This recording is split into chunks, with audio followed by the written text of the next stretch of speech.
This, as the leading business school here in the country, we take it as a privilege and also as a responsibility to host opportunities for thinkers to get together to share ideas. And as many of you will know, this is just one of several such events that we have held recently to allow for that type of exchange. It is part of our role of being forward thinkers, which in many ways is our tagline. Tonight, our topic is President Obama. Most of us have come back down to earth, but 2 weeks ago, we were basking in the afterglow of a brief visit from President Barack Obama. In less than 24 hours, he electrified this island of ours, and we could not let the visit pass without, as a school, reflecting on it. In fact, we owe it to history to not forget what he shared with us and to seize the ideas and to turn them into action. The Obama effect is powerful. I blog regularly on LinkedIn, and I thank my loyal readers who generally give me positive feedback and encouragement. The Saturday after President Obama's visit, I literally woke up with my next blog in my head, and I wrote it before I could forget. It was entitled, Lessons in Leadership, What We Learned from President Obama's Visit. The data tells me that it was well read and circulated, but it is not my most read blog. However, clearly it was the most powerful one, because it is the only time that I can remember people calling me to tell me how much they enjoyed reading it, quoting from it, and I even had a friend turn around in traffic to tell me that he tried calling me to tell me how much he liked it. I read it again and again, and while it is good, otherwise I would not have published it, I don't think it is the best blog that I've ever written. So I put down that response to the Obama effect. Now, what is the Obama effect? And that is what I spoke about in my blog. You will have others coming after me to tell you their thoughts, but I'm just going to share a few of my own. I think that it is outstanding and strategic leadership. President Obama was here for less than 24 hours, but he made every hour count. His first visit to the Bob Marley Museum was a brilliant strategic move that captured the hearts and minds of every Jamaican. Like all good leaders, he connected with us and we felt that connection. He got us. He continued to get us and to connect with us as he interacted with the leaders at the Youth Forum. This was his event, and everyone in that room was chosen because they had already displayed leadership. President Obama realizes that as a nation, we are in a hurry. As a matter of fact, we have to be. And like every good leader, he realizes that he needs to connect with the most able and not with those who might, given time and opportunity, make it. So if you were in that room, you were chosen because of the courage, vision, talent you already displayed. And then he passed the torch. To those who wondered aloud and asked on behalf of the country what he would do about debt relief, he told us that that was not our major problem. He dared to call us on corruption more than once. He challenged us to overcome our obstacles and to use what we had to reinvent ourselves. He reminded us that we had some of the fastest, best, and most courageous people in the world, and that they could do what needed to be done. And he reminded us that there were no silver bullets. Every story was purposefully chosen to force us to elevate our thinking. As I looked in that room, I realized that the group was one of the most diverse groups that I've seen in a Jamaican audience. There was diversity in gender, sexuality, political persuasion, race, religion, nationality. But here's the exciting thing. There was unity of purpose.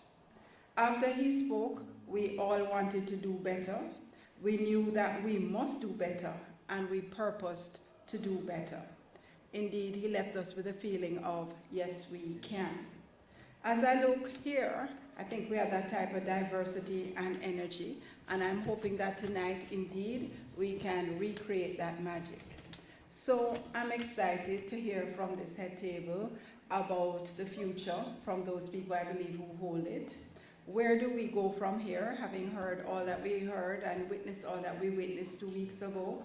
And how can the Mona School of Business and Management help us all to get there? It's now my pleasure to hand over to Mr. Joshua Polacek, Counselor for Public Affairs and Embassy of the United States of America.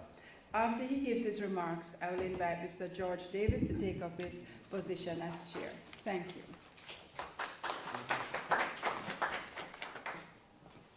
Good evening, everyone. I'm not going to try to imitate my president, but I think everyone's been hearing what's been going on.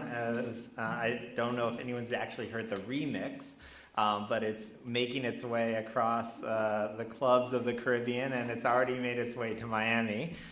So people have been hearing it on Hot 101 in Miami as well. So anyways, I'm here to bring greetings, not massive greetings, but greetings from both the president and his representative here, Ambassador Moreno. And we just want to say that and reiterate the comments of President Obama that the hospitality and the potential seen here in Jamaica. Jamaica was chosen, and the reason, I've been telling people this privately for a while, the reason that it's been a while since a sitting U.S. president has come to Jamaica is not because of some sort of frostiness in the bilateral relationship or because things aren't going well. It's because things are going really well. Think about normally where presidents travel. They go to places where there are problems. And even when they travel to our allied countries, going to France or Canada or Australia, they're usually talking about the latest crisis in the Middle East, the latest European financial crisis, some global catastrophe, rather than talking about, bonding with the French people. You don't see President Obama having a town hall in Paris, because quite frankly, the relationship there is there's not a lot he can do. The French are where they are.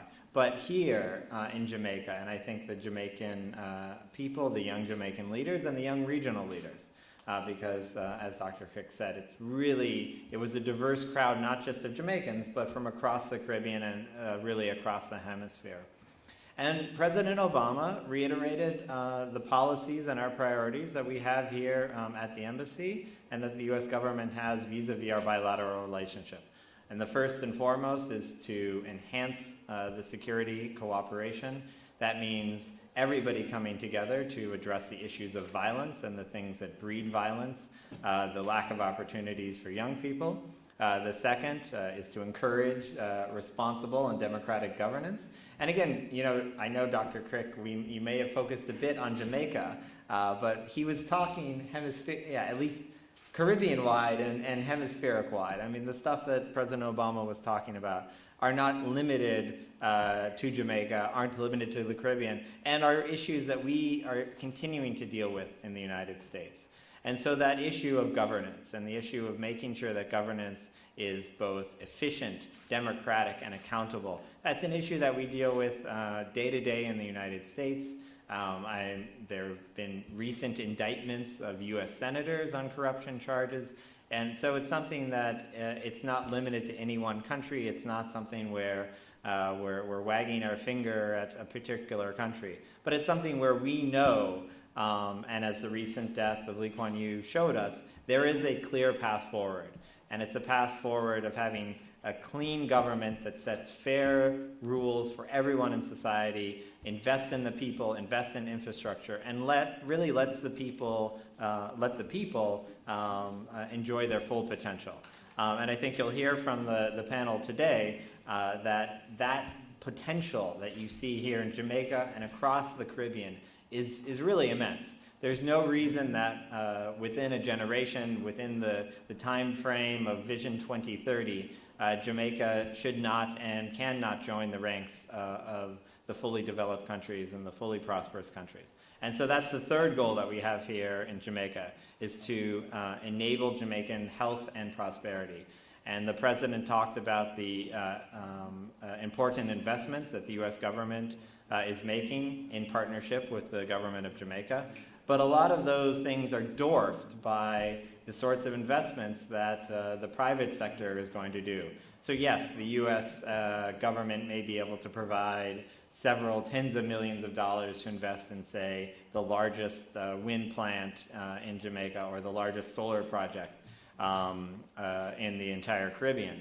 But that's dwarfed by the billions of dollars that come into Jamaica and that pass between our two countries in private economic intercourse. And so really, the government might be able to make the environment well, or make a very attractive environment, but ultimately it's the private sector that's going to push forward in any sector, whether you're talking about agriculture, tourism, or energy. Any sector, ultimately the private sector is going to make that prosperity widespread and deep. And then, of course, the final thing that I've seen a few headlines, I know is a little controversial, but we do, and this is not limited to Jamaica, we endorse the concept of equal citizenship for everyone, regardless, full stop. It doesn't matter what you look like, it doesn't matter who you love, it doesn't matter if you're rich or poor, if you're educated or not, if you're a man or a woman, if you are fully abled or have some sort of disability. None of that matters. The state should treat you equal, and that's the same message that we take to our Jamaican partners, that we're taking to Cuba, and that we've been, with the new approach to Cuba, we're still going to be pushing that sense that the government should not be picking favorites. The government should be treating everyone equally under the law. And so I know that's something that no country, including the United States, we are still dealing with this. I think we've seen with the police violence and how we're grappling with that in the United States. It's still an ongoing issue in the United States. But Jamaica and the United States, luckily, is two democracies. We have that benefit of moving together and being able to address these issues publicly and discuss them.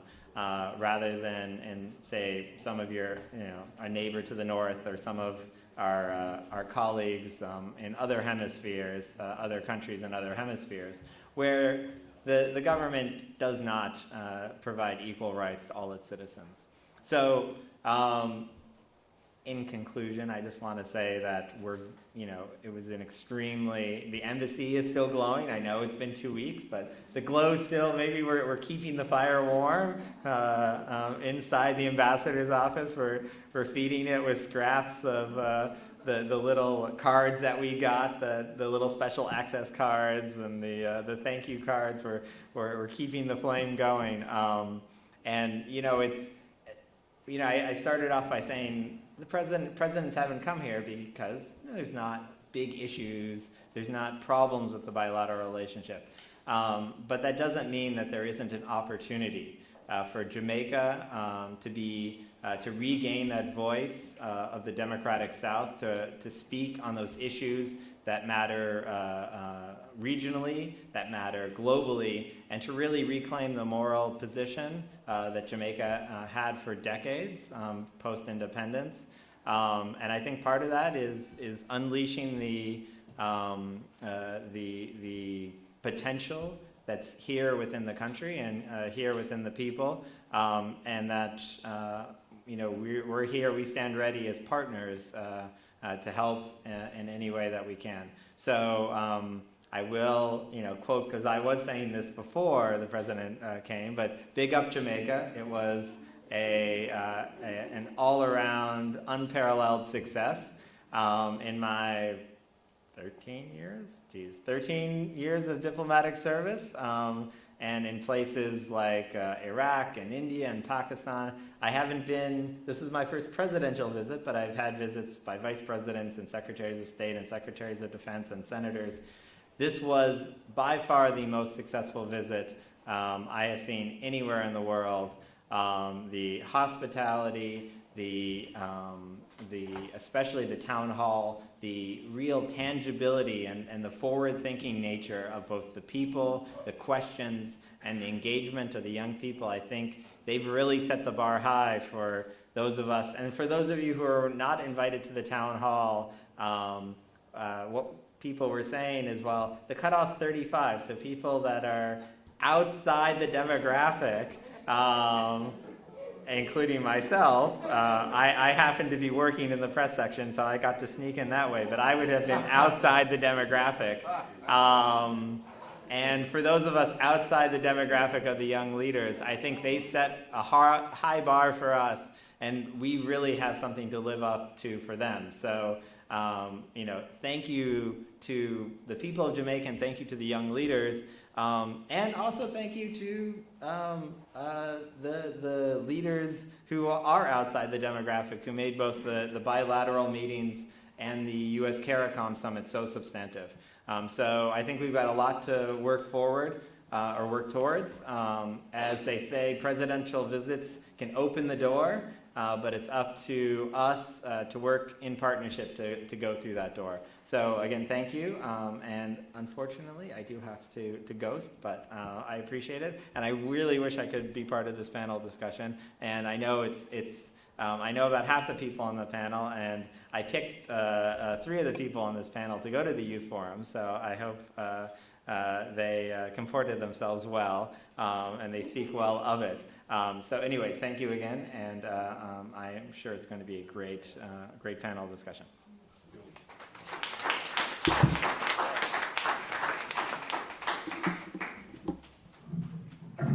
Thank you, Joshua. What we'll have, my name is George Davis from Nationwide. We'll have 10 minutes from each of our panelists, and then at the very end, we'll invite questions. Just to say before we go that I am very happy that this thing happened in my lifetime, not the forum, but Obama's visit. I was in Washington in 2012, yes, the last election. The embassy invited me to be a part of a team of journalists who were covering the election campaign. So we were there in the heat of it, got to compare how the Americans do it with, of course, how it's done here. It wasn't much fun because you had to be traveling from state to state. You sleep at a hotel for 2 nights, you have to pack and go somewhere else and go through, how security is on the homeland, very difficult. So even though I was close to it, I didn't get to go to an Obama rally. I went to a Romney rally in Virginia, missed an Obama rally by minutes.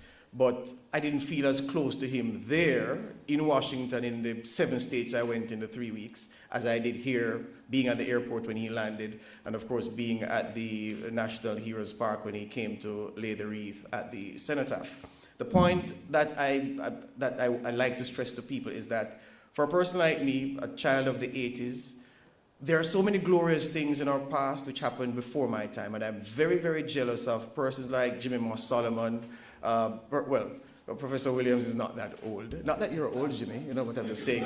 Yes, I always have to refer to them. When so-and-so came, what was the mood of the people? What was happening in the country at the time? Describe it for me. I've missed those things. I'm a football fan, so when Pele came, I wasn't here, of course. When Selassie came in '66, when George Foreman and Joe Frazier fought here, when Reagan came, I missed all of that. And I can say now I was here when Obama came. I was yards from him on both occasions. And I can that... I was taught when Mandela came. I had to listen to that on the radio. But, I was there, I can describe it, and someday I will tell some youngster about that who will wonder what it was like, what was happening in the country at the time, and the mood of the people. So let's get to it. We'll invite the first panelist, Shauna Cassell. You have 10 minutes again, Shauna. And at the very, very end, when all the panelists are through, we'll invite questions.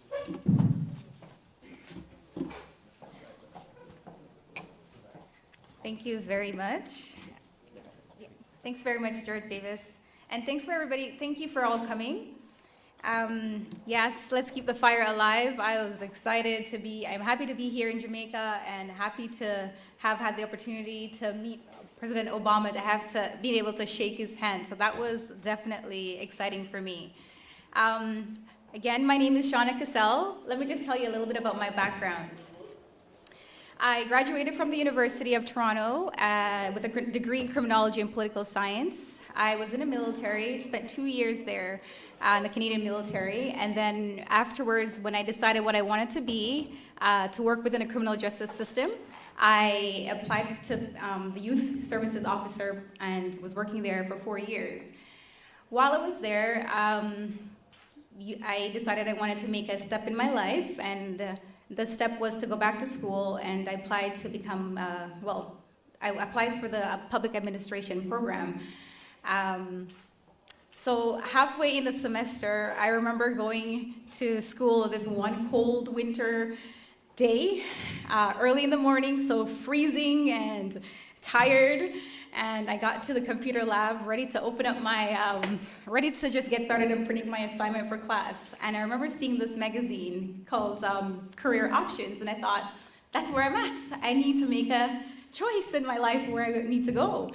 And right below the subheading that caught my eye said, get a 10 while getting a degree, study abroad. And that just took my mind off my schoolwork and to Jamaica, and that captivated me from there onwards. I followed the article, went to the article, read the article, saw the website, and I applied to University of West Indies, and here I am today after they accepted my application, and yes. But being here with Obama and at the same time as Obama has just, it's an amazing experience, and it has allowed me to reflect on leadership in Canada and here in Jamaica. So I would like to, that's basically what I want I want this presentation to speak to you about, and to also explain his Obama's leadership style.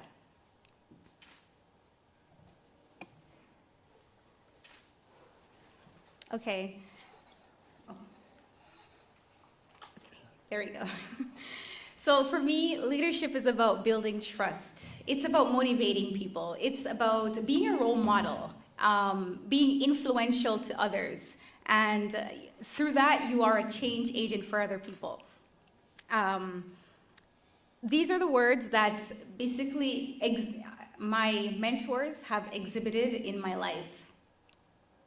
So meet Scott Wortley. Scott is a University of Toronto professor.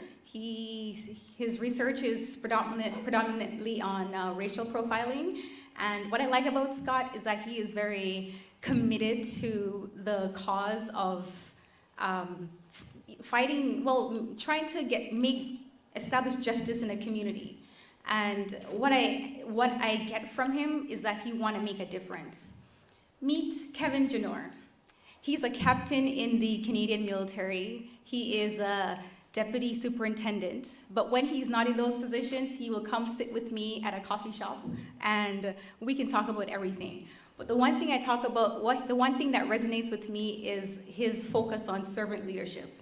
The thing is, we work in the same field, so I'm able to talk about what it's like, the challenges I face at work. Working at a Toronto jail is a very tough job. I work with young offenders. So I'm able to just come and vent to him, and he encourages me and make me a better person.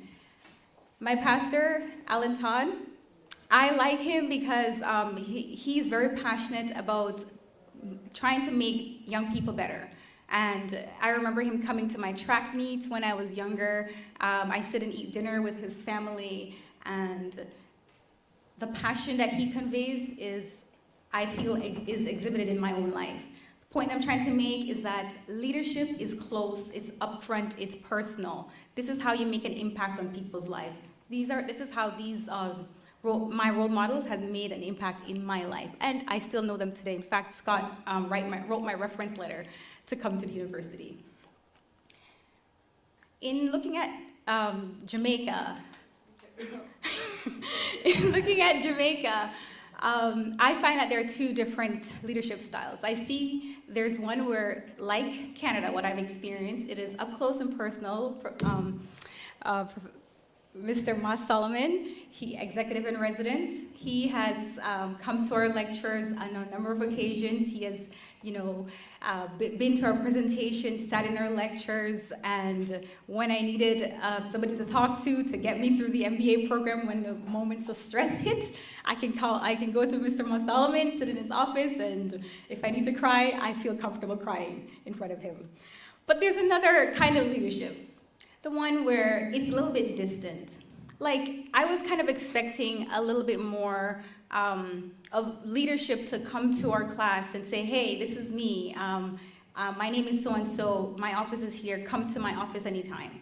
That's what I was expecting because that's what I was used to. And being that the MSBM program, and again, I'm speaking specifically about MSBM because that is the year that I spent. I haven't been outside of Jamaica to speak on whole. But I was expecting a little bit more from leadership to play a bigger role in my life, in the life of the students, and I didn't see a lot of that.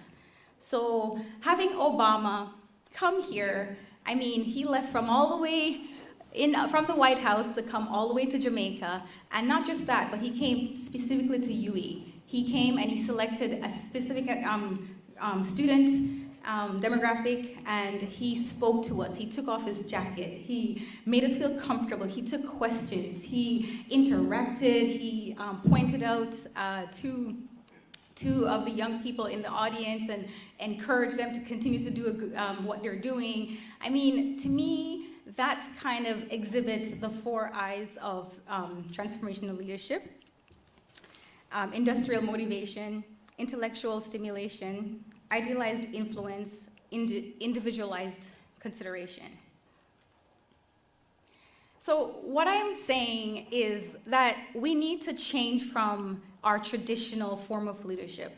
We can't do things from a distance. It's not as impactful as when it's close. I mean, you probably can look into your own lives and see the people who has made the most impact are the ones who were there with you every step of the way.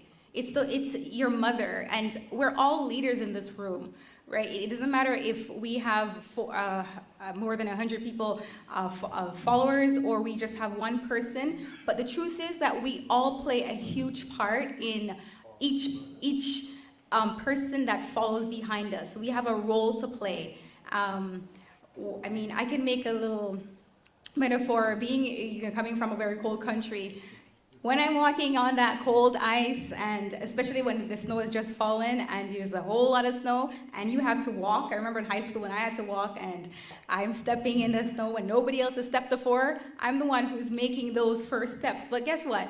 The other people behind me, at least they'll have footsteps to follow. I think that's what leadership is about. We can't just walk through and leave the door closed. We have to open the door for people to follow through. So the point that I'd like to leave with you today is let's kind of move over forget about the traditional way of leadership and think of something that works. So let's be like Obama. Let's be open. Let's bond with each other. And through bonding, we're able to encourage, we're able to engage, and we'll empower people. Let's be approachable. Let's motivate people. And finally, let's be accessible to others, because this is how we're going to be able to shape our country. This is how we're going to be able to shape the region, and ultimately, this is how we're going to shape the planet. Thank you.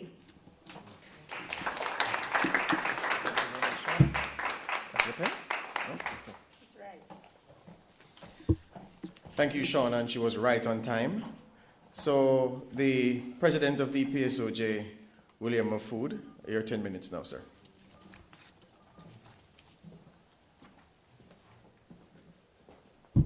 Thank you very much. I don't have such a exciting presentation as the previous speaker, so I'm just going to try and give you a few tidbits. I want to say a few things before I go into the formal part of the presentation, and I would say all protocol observed.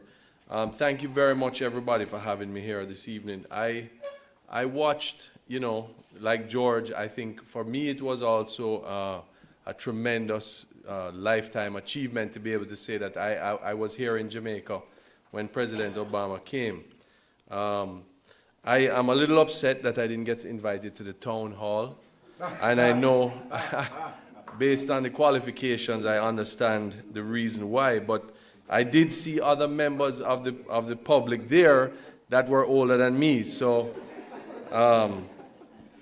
I thought, but there is one thing, and I said this the other day, the Thursday morning after the bilateral talks, I was invited to Jamaica House where I did get a chance to greet President Obama.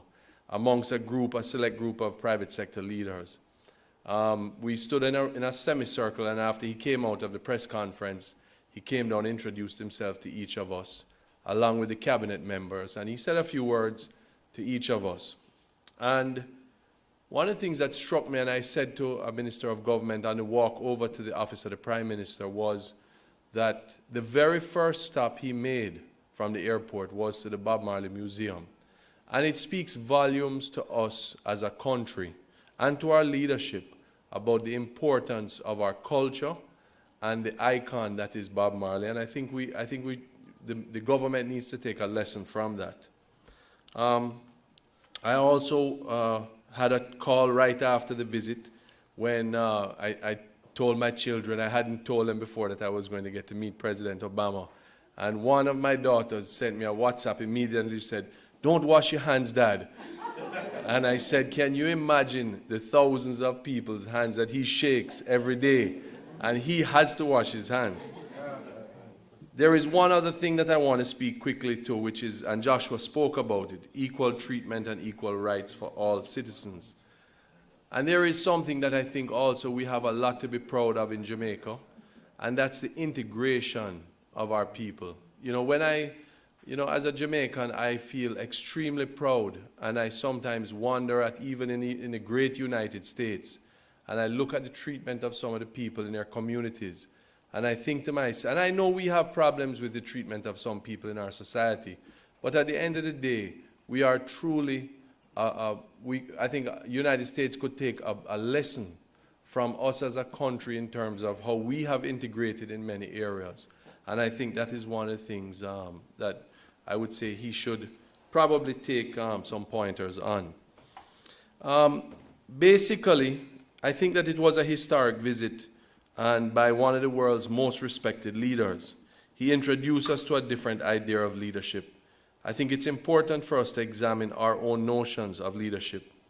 His style, for example, on the morning that he introduced himself to us at Jamaica House, at the office of the Prime Minister, at the end of the introduction, he walked through the entire cabinet and the private sector leaders, and he went to the staff of the office of the Prime Minister to introduce himself individually to every one of them, to take pictures with them where he wouldn't take pictures with us. And that said a lot to me about the mettle of the man. As Jamaica progresses under our current economic program, one of the main expectations is that the increased contribution of the private sector to growth are going to be more and more important.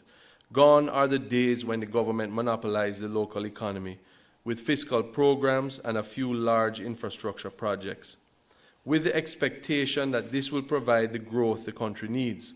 The reality is we need equitable growth that can reach small and large businesses, and most importantly, create jobs. The government cannot, by its very nature, provide this in a sustainable manner. And as such, it is of much necessity to come from the private sector. We in the private sector are aware of this.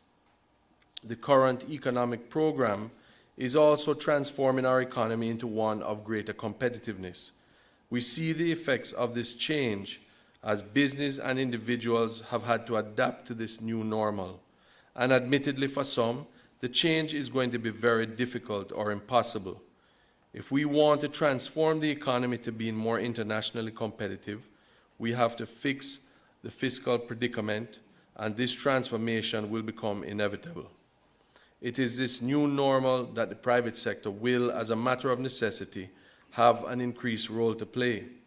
In short, this new paradigm for private sector leadership requires of all of us a more collaborative approach to governing the country.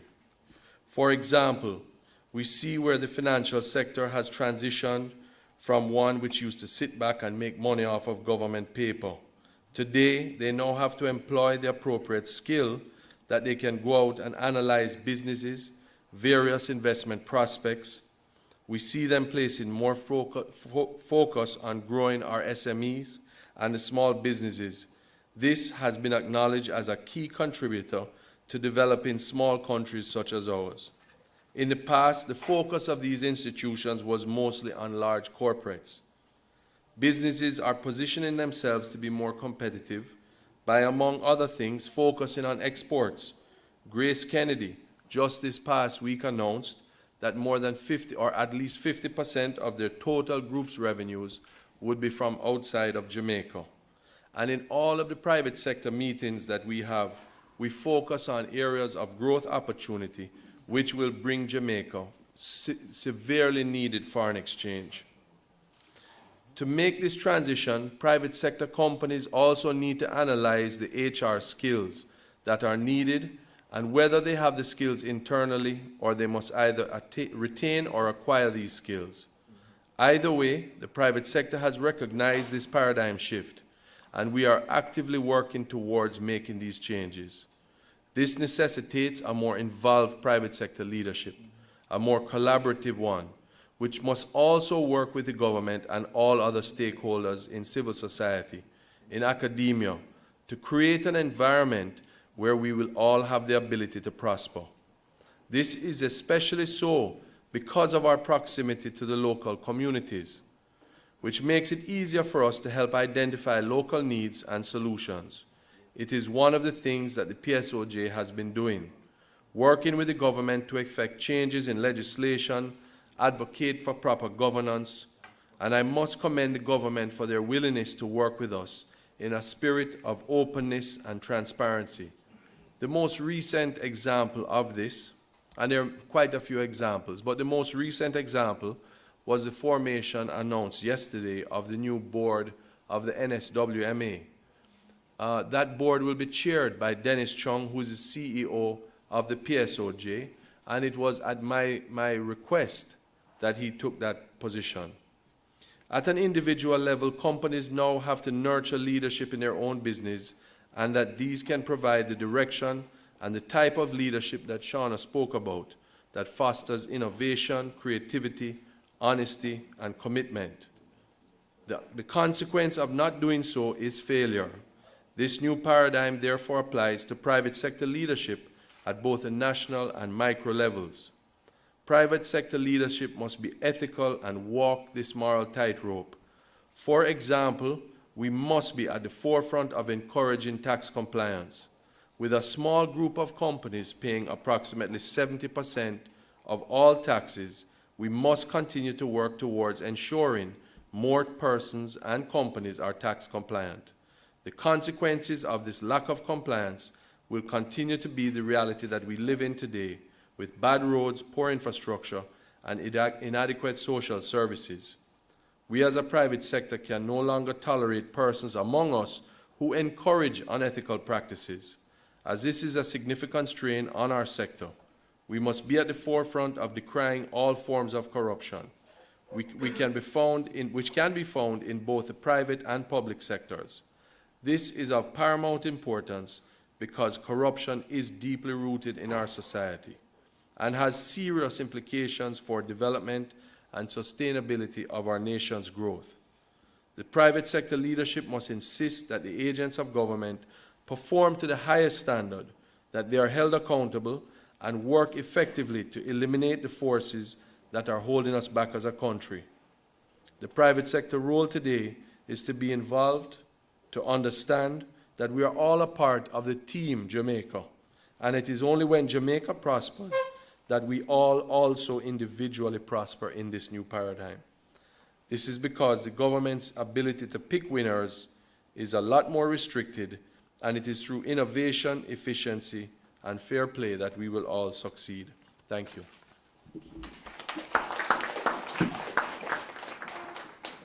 Thank you very much, Mr. Mahfood. Bang on 10 minutes again. All right, Senator, the Honorable Floyd Morris, the President of the Senate, it's your turn, sir.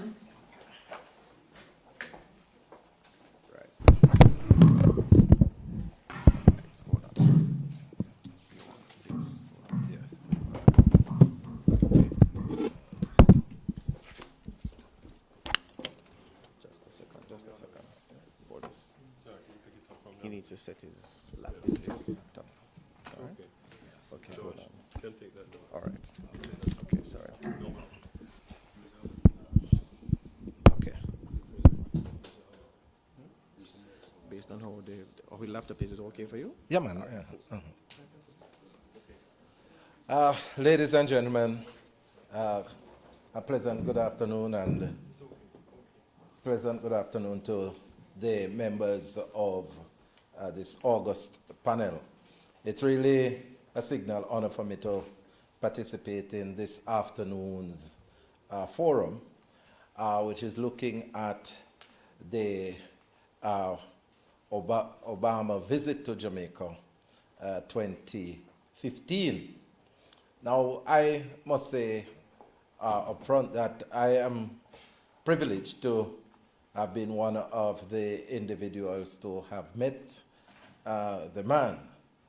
And unlike Mr. Mahfoud, who got one handshake, I got two. So, I mean, both my hands are insured. You know, and it was really a special occasion. You know, I've met a lot of individuals in my lifetime because I've been involved with the Parliament of Jamaica since 1998. And we have had a lot of leaders coming to Jamaica. But this one was extremely special because it was the first time in 32 years, 33 years, that we have seen a sitting president of the United States visiting our country. And I want to start my presentation by just looking at the fact that Jamaica has had a very special relationship with the United States for centuries. But in the context of this presentation, I want to look at the post-independence era, where we have had very good, solid relationship with the United States. A vast majority of our citizens reside in the United States, in New York, Atlanta, Miami, which some individuals cite as Kingston 21. So, you know, we have had a very close relationship, you know, over the past 50-odd years of our independence. There has been some rocky period in that relationship, and in any good friendship, you're going to have ebbs and flows. In the 1970s, we had some rocky times in terms of the ideological divide. After the 1980 election, there was somewhat restoration of that relationship, and that was, the signal was sent via the then Prime Minister, Mr. Edward Seaga, being the first individual from Latin America and the Caribbean to visit the United States to meet with the president, which is a trend that has developed in the White House, where they invite an individual who they view as a major partner to the White House when there is a new administration in place. And then that was subsequently followed by a visit of President Reagan in 1982, when I was at high school at St. Mary High, and Janice would know very well about that visit, being my, I think it was deputy head girl at the time. And then, I mean, we had a smooth relationship with the U.S.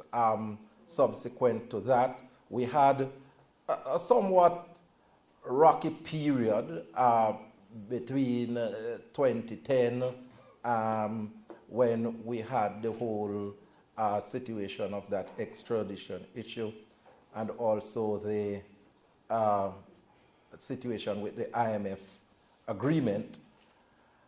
And we are back where we are now, because when the President of the United States visits a country, it's something significant, it's something that is important. And I took note of the fact of some of the things that he spoke about whilst he was here.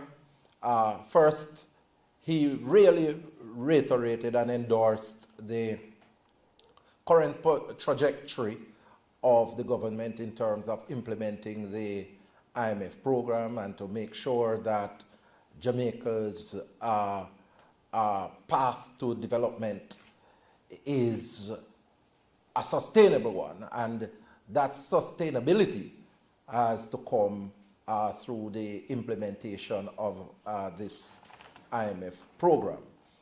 And then, you know, he had that engagement with young people, which, if you look at his whole development from his days in the trenches in Chicago as a trade unionist and as an organizer, he has sought to mobilize and include young people in whatsoever he's doing. And it wasn't surprising that whilst he was here, he made sure that the young people were integrated in the whole scheme of things. And I thought that that was extremely important.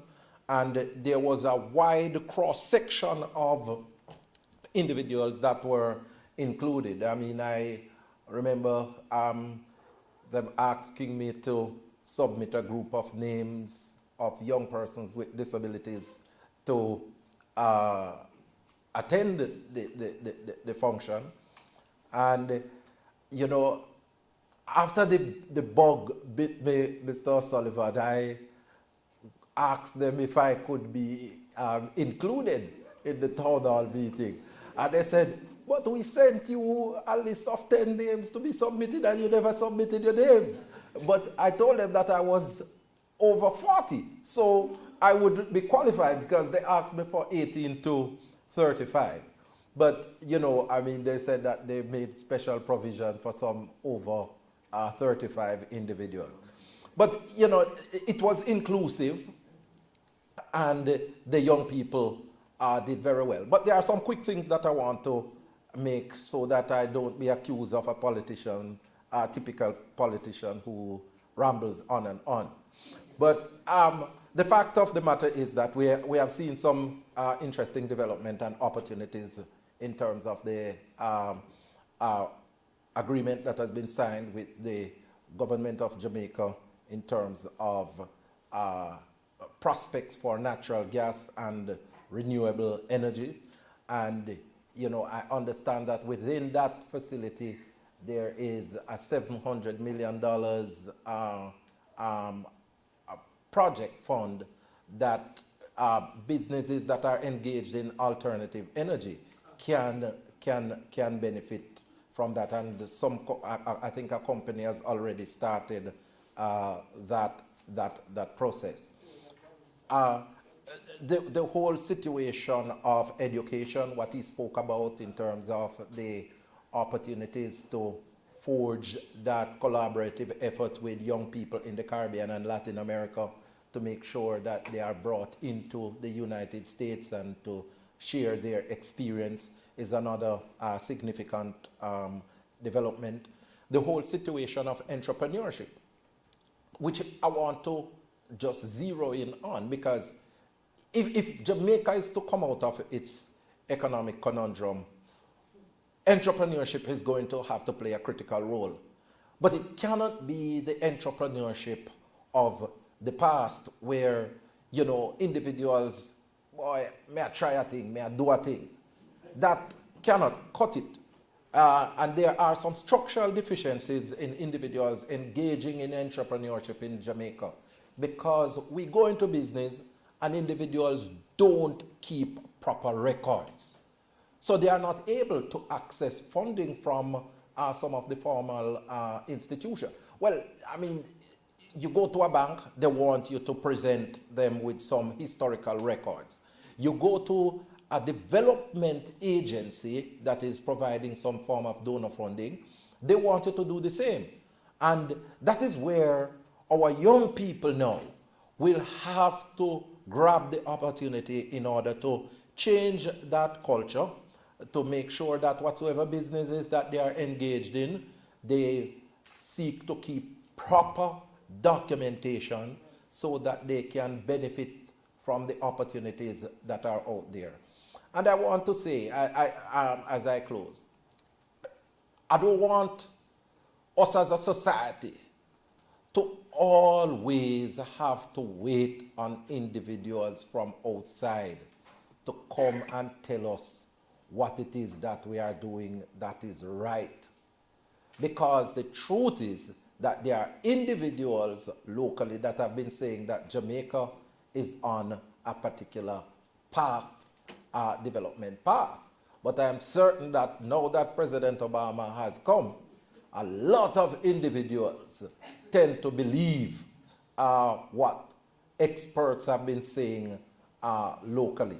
And, you know, I listened to a discussion the other night with some young people on TVJ, and they were talking about some of the things that came out of Obama's presentation.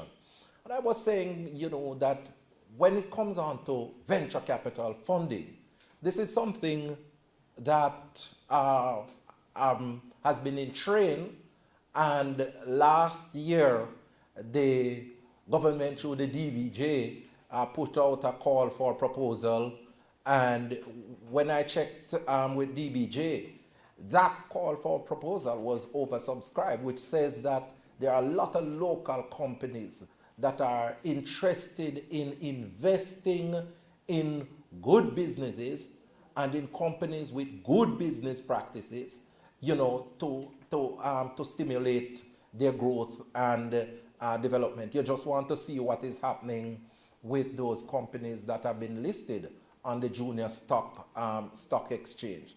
So, you know, there are some prospects emanating from the visit of President Obama, but I want to say, I don't want our young people to believe that any individual is going to come and be their savior.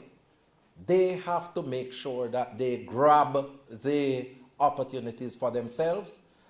Don't sit back and depend on any politician for their survival or transformation, because if I was to have adopted that approach, I would still be sitting down in St. Mary today with a tin by the wayside begging for bread. Thank you very much.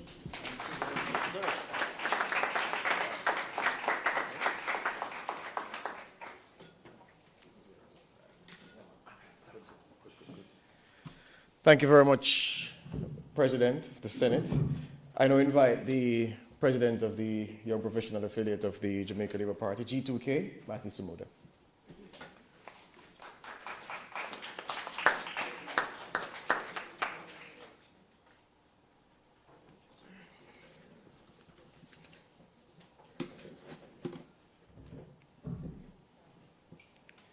Good evening, everyone. You know, everyone has started by recounting their encounter with the president. I did, however, get an invitation, as I did fit in the age group. Barely. Not quite barely, but I was there. Go ahead. Go ahead. But I was invited, and it was certainly a privilege. It is, in fact, one of those moments that, you know, you will list as those important times in your life where you were able to see the first black president of the United States in person. I was also able to shake his hand. I wasn't as privileged to exchange a few words. It was nerve-wracking, and I'm not usually starstruck. I'm not sure whether I was more nervous about the fact that I was about to shake his hand or the fact that I was standing beside Minister Hannah. But, you know, certainly a memorable day.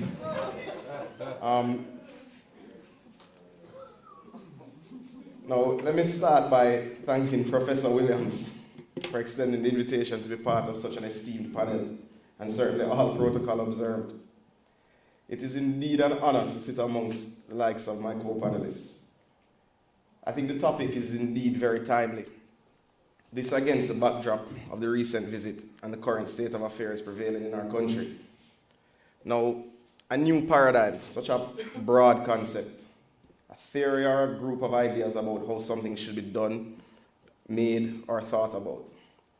The question asked this evening is really whether or not the visit from President Obama has fundamentally changed our minds about how we should be conducting our affairs, or if it has spurred us into action.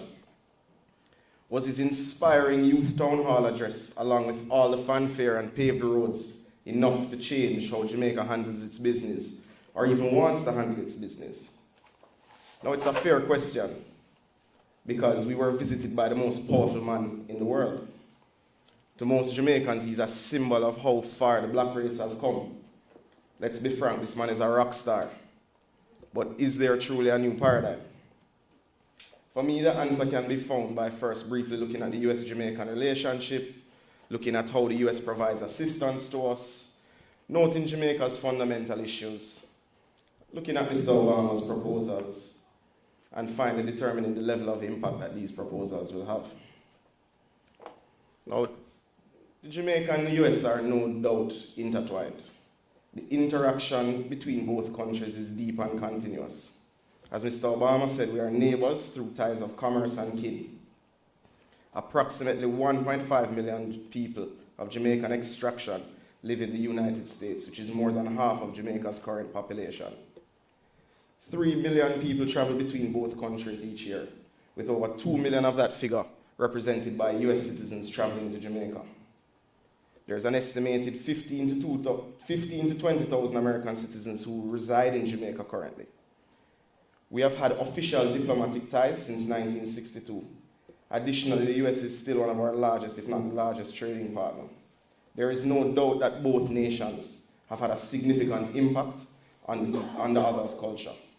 Jamaicans have helped build the United States, while the US has provided support to our nation since independence.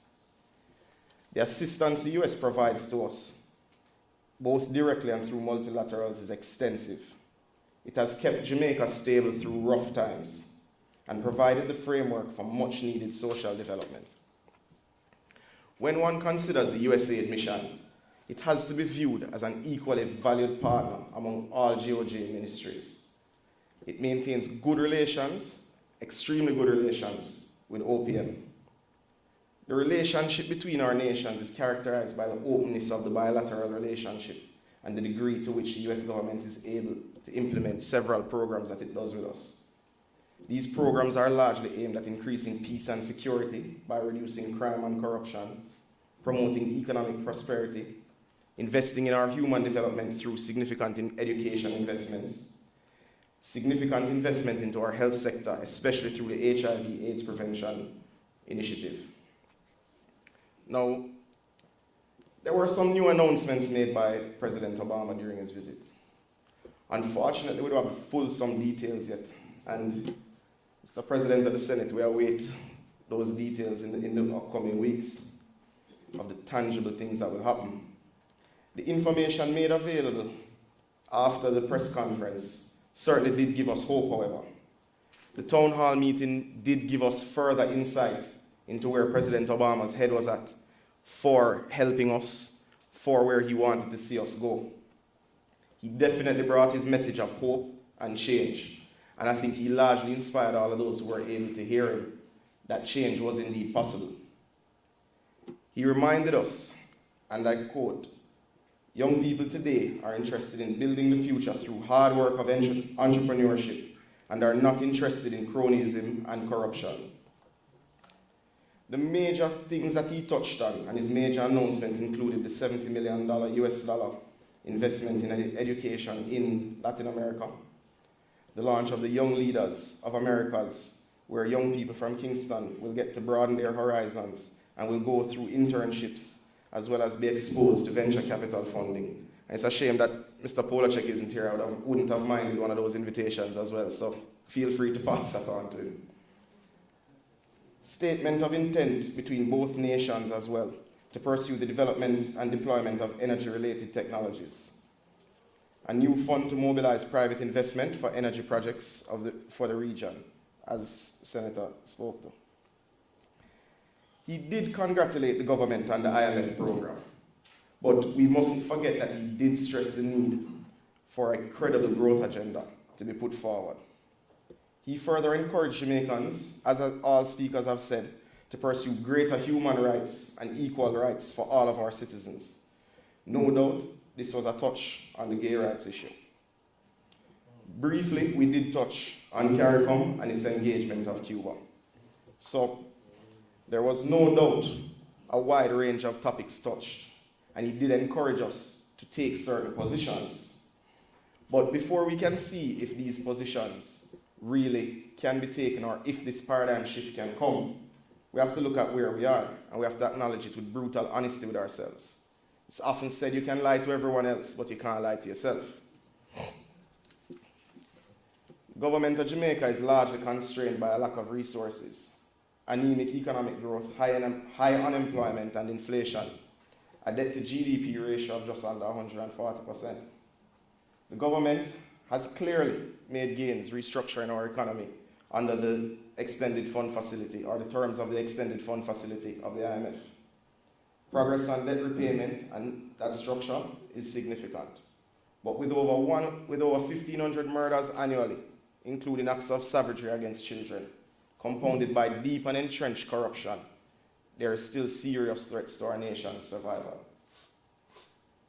Despite the help of foreign experts and public opinion, increasingly intolerant of high-level corruption, there's a prevailing feeling in many cases that things are still business as usual.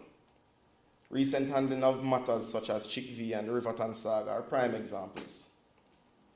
How the government responds to corruption and crime is critical for Jamaica's economic recovery. With no changes to the political status quo, we really won't get where we need to go, and there won't be a paradigm shift. High incidence of poverty prevail. There's no doubt, and there's a feeling amongst most Jamaicans, not just the articulate minority, that there are certain major things we need to fix. When you listen in any conversation, crime comes up, corruption comes up, cost of energy, ease of doing business, education. These are the issues that come up. Now, can this visit truly help us to address these issues? Because I think we all feel that these are the issues that need to be addressed. Now, there is no doubt that as one of the, let's say, the pillars of the 21st century, we're all inspired. And I certainly believe that he has created the framework for that paradigm shift. But Jamaica has to make some fundamental changes. We cannot approach the international community as a nation of mendicants. We must seek to use the tools we have to fix our own problems. And as Senator Morris said, not wait on one person or someone to come and fix them for us or to tell us they need fixing. The initiatives announced by President Obama, certainly on the education side and on the energy side, give us great hope. I am exceedingly hopeful that these will come to fruition in a short period of time, and they will. If they do come through, rather, we will certainly see that paradigm shift. So we are encouraged. And though fresh news, I will also commend the government on the appointment of the NSWMA board. It is the first sign of a paradigm shift. So I will leave you with that this evening. Thank you very much. Thank you very much, Matthew. Thank you very much. All right, the president-elect, the lady of history of the Guild of Students, UWI Mona, Ms. Davian Tucker. It's your turn, ma'am.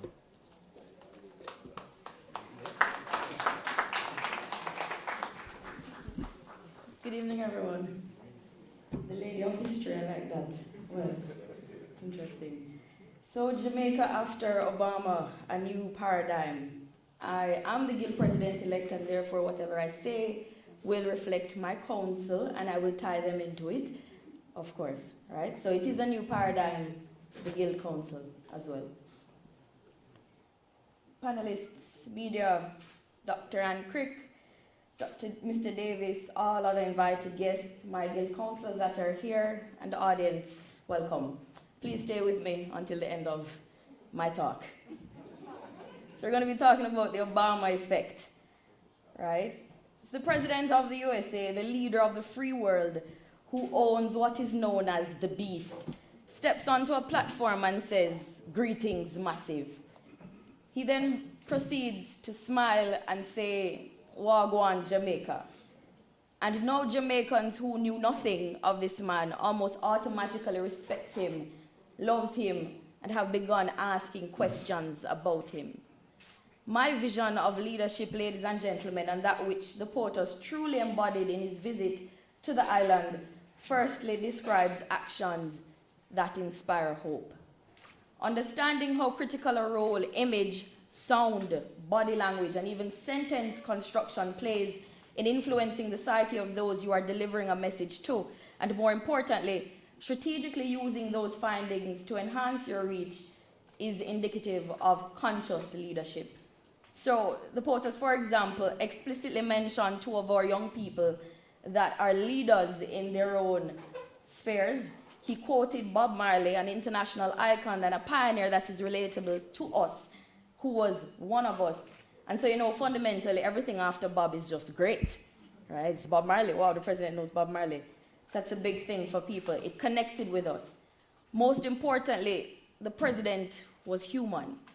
He was very personable. He smiled. He spoke gently. And he even took off his jacket and loosened his tie a little bit so we could trust him. In one word, President Obama displayed all of the above. He was charismatic. And a kind of charisma, some would say, Jamaica is not as accustomed to. But as a result of that, young leaders are talking. Some are re-energized for activism, and those generally unconcerned about their voice are moving towards speaking up. Similar to President Obama's message, as Guild President for the upcoming academic year, one of my core objectives includes mobilizing our students on campus.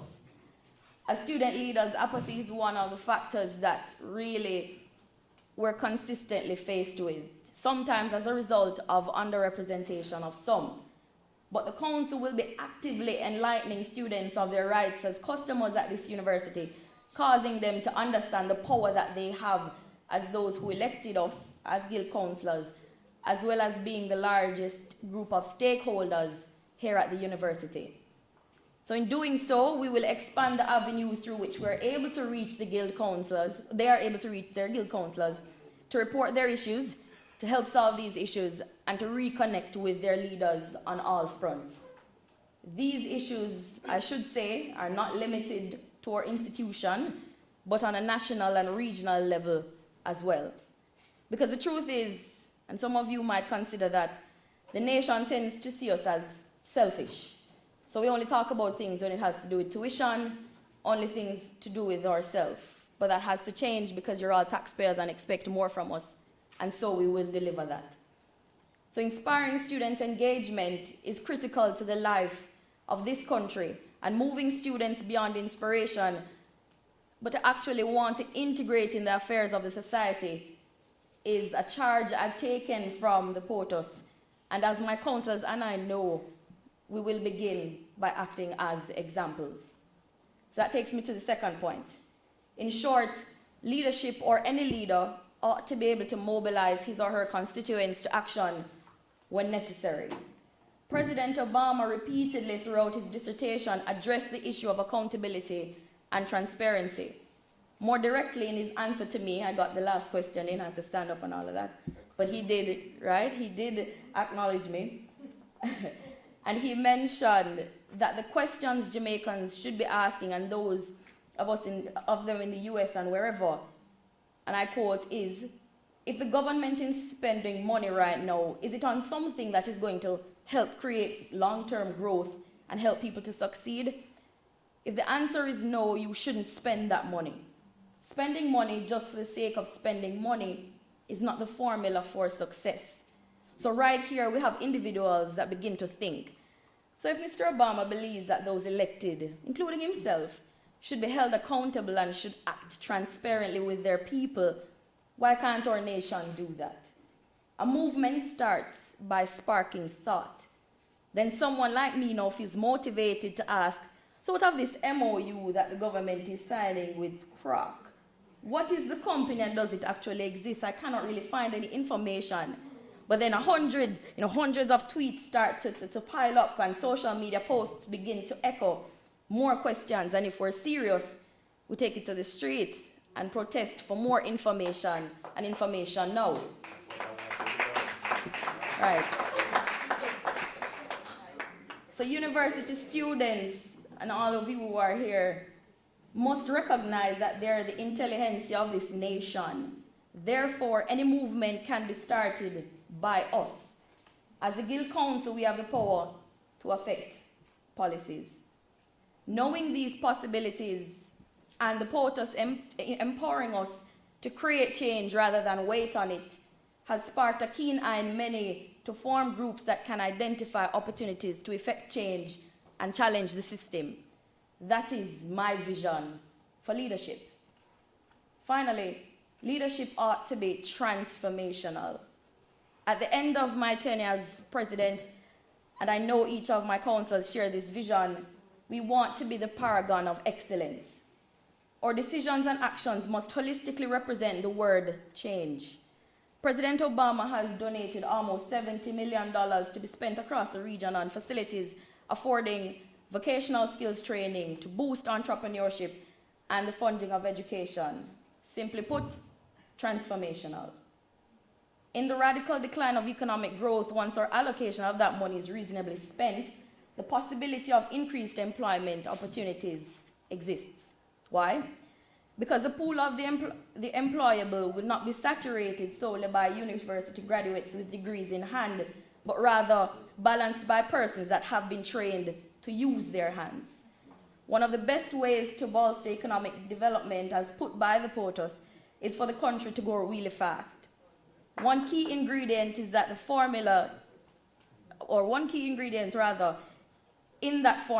is investing in human capital, as well as having systems in place to reduce corruption and, by extension, intensifying worthwhile cash injections.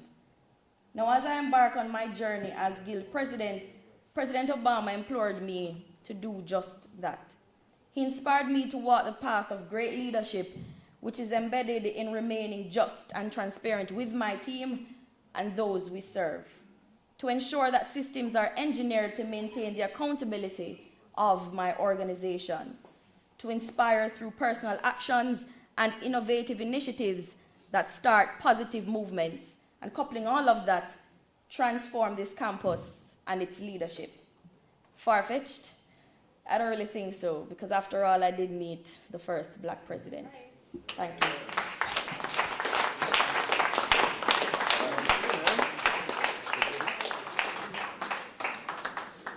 Thank you, Madam President. All right. So we have a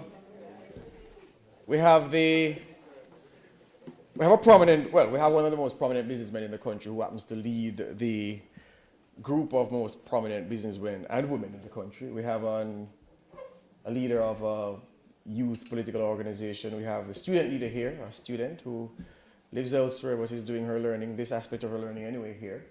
And we have the president of the upper house of parliament. So there must be questions aplenty based on their own experience and things that you'd want details on based on what the presentations entailed. You're going to ask the first question, Mr. Sivrite, about ganja? Okay. All right. Can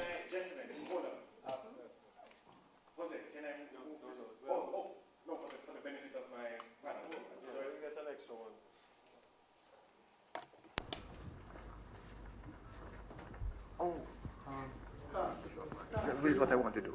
Use this one? Oh, great. All right. Beautiful, beautiful.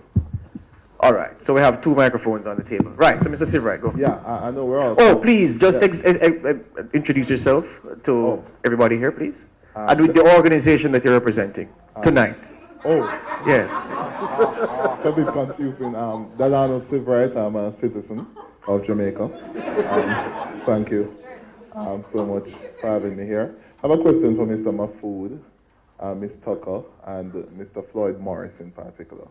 I'm going to start with Mr. Floyd Morris. I would like for you to answer the question first, and then Mr. Mahfood and Ms. Tucker. There was a critical point that President Obama raised at the town hall to me that I think is probably one of the most seminal points he has really put forward, and I think it came from your question, Ms. Tucker, as it relates to the economic situation in the country and our arrangements with the International Monetary Fund. As you know, the Council for Economic Policy Research based in Washington, D.C., among other critical players throughout the globe, have been expressing some serious concerns about the arrangements that we have with the International Monetary Fund. There's a recent United States Department of Agriculture report that was published in Bloomberg News, which highlighted that Jamaica will fall significantly. It's projected that Jamaica will fall significantly economically compared with other countries around the world in terms of our growth projections.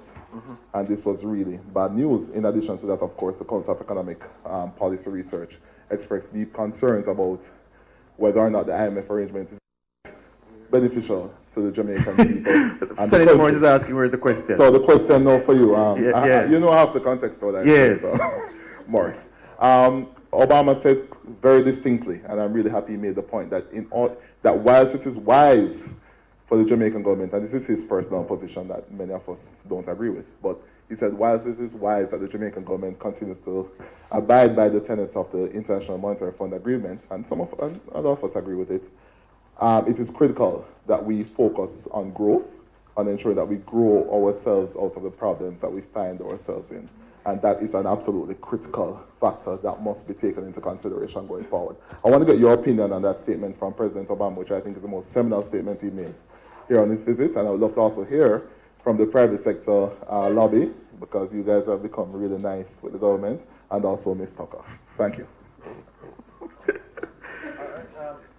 Can you hand it to for Morris the microphone, please, Matthew? Thank you very much, Delano, for your question. And just to say, I mean, it's not a crime to declare your status. You're more than a citizen. But the fact of the matter is that the government of Jamaica has always indicated that the IMF agreement by itself cannot save the country from the predicament that it is in. And the issue of growth has always been articulated, and that was reflected in the document that the Minister of Finance outlined in the recent budget debate in Parliament. A part of the battle that the government had with the IMF, why that IMF program took so long to negotiate, was the fact for that 7.5% primary surplus, which the government has pointed out to the IMF, is going to stymie and impact negatively on their ability to invest in infrastructural projects, in education, and such the like, that is going to assist in stimulating the growth in the economy. And if there is one thing that we would like to see coming out of the Obama visit is a relaxation of that particular conditionality, because it would give the government some resources to assist in their growth projection. But notwithstanding that, there are things that the government has been doing in terms of the whole energy sector, trying to modernize the energy sector to make sure that businesses can become more competitive, looking at the agricultural sector to make sure that we can ramp up production in that regard, and henceforth the agro parks. But here I want to say, I've always pointed out in discussions that I've had even with Professor Williams we were residing on Taylor Hall, that agriculture cannot be seen in its traditional context of commodity the development of commodity. We have to go into byproducts, etc. And we have a lot of agricultural crops that we can utilize, and I must commend companies like Grace Kennedy that has been doing extremely well in engaging the farming community in that regard. And then you have the hotel industry, where we are seeing significant investment in that sector as well, which has the potential of, one, stimulating employment for our local people, but also earning much needed foreign exchange.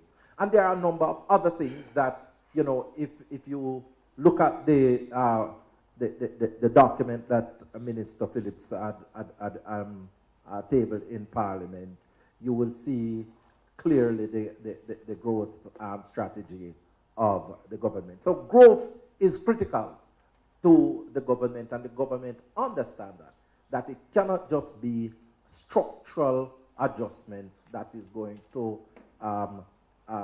take Jamaica out of its conundrum. Mr. Mahfood? Thank you. Yes. Hello? Okay. I consider myself friendly, first of all, with everybody, Delano. I don't think that I'm specifically friendly with just the government. Sorry. I wanted to just add a couple of points. I think the senator was quite adequately covered some of the areas required for growth. I want to speak, first of all, of, as a country, this whole thing about paradigm shift. I think the paradigm shift we need to focus on is our economy is not going to grow with certain things in place. And those things are high tax rates, high duty rates, low compliance levels. We need to have lower tax rates. We need to have a more open environment for investment. And the Minister of Finance has said he sees that as being ultimately one of the objectives of his programs. But the reality is that it's a chicken or egg situation. If we start lowering tax rates and we start lowering duty rates and opening the market, things like even work permits for expats to come into Jamaica. If you look at the markets that have the highest levels of economic growth, they are typically very open markets with low rates of tax, low rates of no inhibitions for people to move. Goods and money flow are completely open. That's a dialogue we need to start having. And we need to stop talking about a 1% or 1.5% or 2% growth, because the reality is, in the last 24 months under this IMF program, our economy has actually done well. We could have had 20% contraction, which is similar to what countries like Greece experience. And I think a part of what we don't realize or don't appreciate is that there has been a lot of investment by the local private sector in import substitution. So manufacturing, for example, companies like Lasco, like Grace Kennedy, like Wisynco. I mean, Wisynco is in agriculture as well, Senator Morris. Okay. And we're very committed to agriculture. For the record. For the record. No, the point is that those areas have to have more local investment, and they're happening. But we need to also be mindful of what it takes for investors to be very, very focused on throwing their money into a country. And I think, and I've had this discussion with many people at various levels, the government has started on a program of a sort of partnership with civil society and with the private sector, where we sit down and collaborate and discuss areas of openness. Those are having fruitful, sort of impactful solutions. We're seeing it. We saw it with the NSWMA board. We saw it with the establishment of the ESET, which I was previously a member of. And what it has done, it has opened up sort of the country's credibility to foreign investors. We have seen tremendous new interest by foreign investors because of some of these actions. But let's not put down the laurels and say, okay, we have done a good job, because we have a far, far distance to go to achieve 5 or 6% growth. Ms. Tucker? Thank you. Factually speaking, of course, if the agreement continues with its austere conditions, there will be no betterment really coming out of that.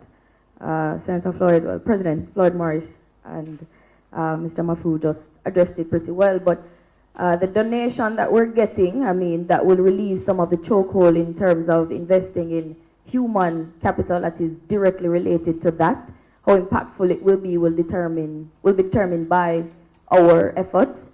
Continuing the direction of the public-private partnerships, of course, will help as well, as they've been addressing. However, if radically speaking, we can talk about reparations, that discussion seems to be looking a little bit more positive. And in a discussion with Mr. Cliff Hughes that I had back in about 2 weeks ago, he was saying possibly we could use that, and I sort of agreed with him on spot, as a leveraging point. Probably that could be our reparations. We could look into that. But it's a discussion that can be had further. Very well. Sir James? Hi, James Seabright Mount Solomon. A more senior citizen than Delano. I want to ask Senator Floyd Morris and Mr. Samuda one question. And that question is, with a new paradigm, do you believe that you would support a constitutional right of every Jamaican who attains the age of 18 and qualifies for that right to be automatically registered to vote, regardless of which political party they may or may not appear to support? That's the first question. And the second question is to Ms. Shauna Cassell. Shauna, if we had a massive paradigm shift in Jamaica for the better, the things that you spoke about, would you find Jamaica an appropriate place for you to live and work and raise a family? Thank you. All right. Just repeat the first question there first. About the first question concerned if it should be automatic, some constitutional adjustment to make persons who automatically turn 18 registered to vote on reaching that age. That was the essence of the first question. Use the microphone. Senator? Take it. Matthew has it. Okay. Well, I don't know. It's a matter that I would have to give some serious thought to. Because we are operating in a democracy, and a critical part of democracy is choice. So if you are going to make it a constitutional provision that once you become 18, it's automatic, I would have to look at what are the implications for that. But, I mean, already we have a provision that makes individual, once you reach 18 and you want to participate in the process, you can. But what you are saying is that you want it entrenched in the Constitution and it becomes automatic. So you don't even have to register, because that is what it means, that you don't even have to register. Once you reach 18, you are entitled to vote, and that is what will count. But it's a matter that I'm prepared to give some thought to, and to look at what are the implications for it. Shauna?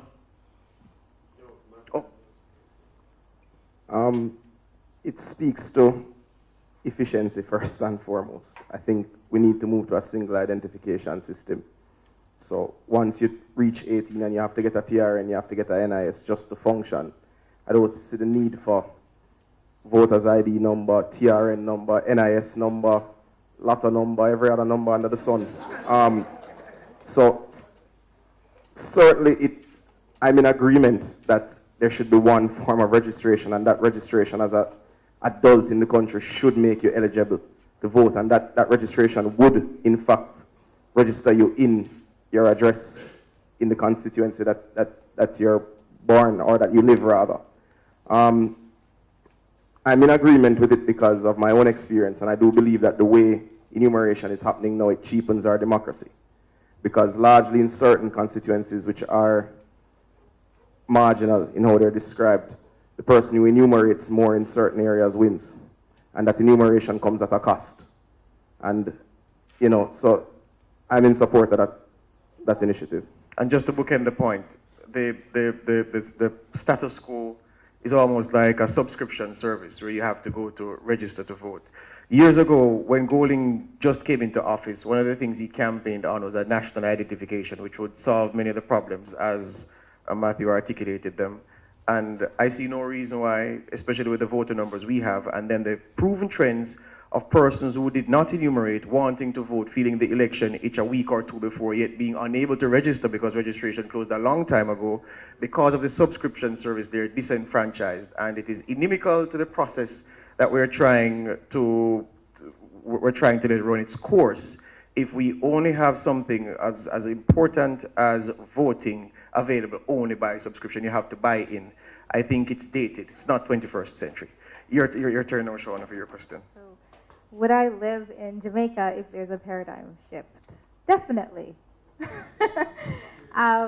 When I think the things that would allow me to live here in Jamaica are things like quality of life. I mean, the same context that you to live, a place to live, to grow, to do business. I mean, we have that in Toronto as well, and I mean, I see that on a day-to-day basis. You know, when I had a conversation with one of the economic development officer in Toronto, and I mean, the kind of development that they think long-term, and I mean, when I see Toronto, I see the continuous building. You know, it's not hard to buy an apartment. It's not, or a condo or house. Everything that you want is there. I'm looking for quality of life.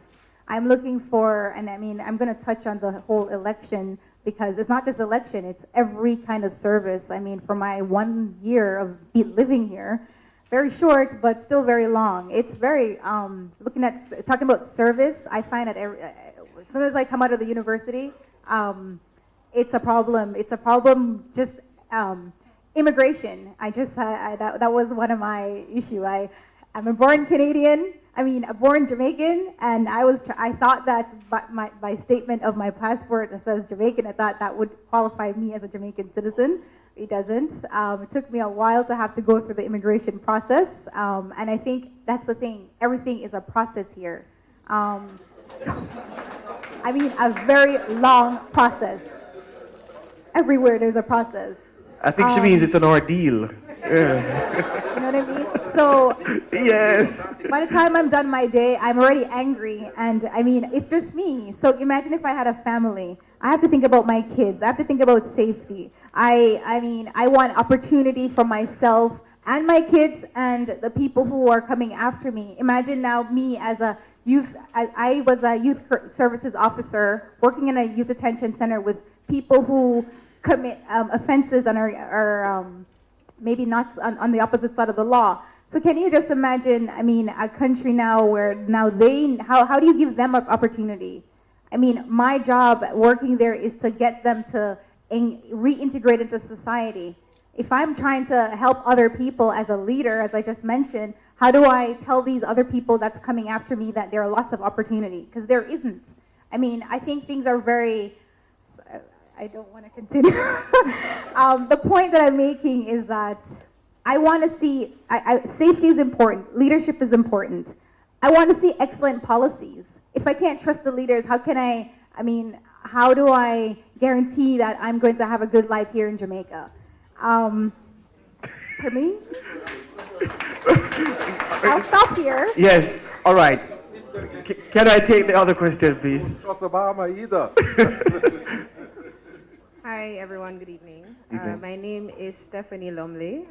Yes, I'm related to Chef Brian Lumley.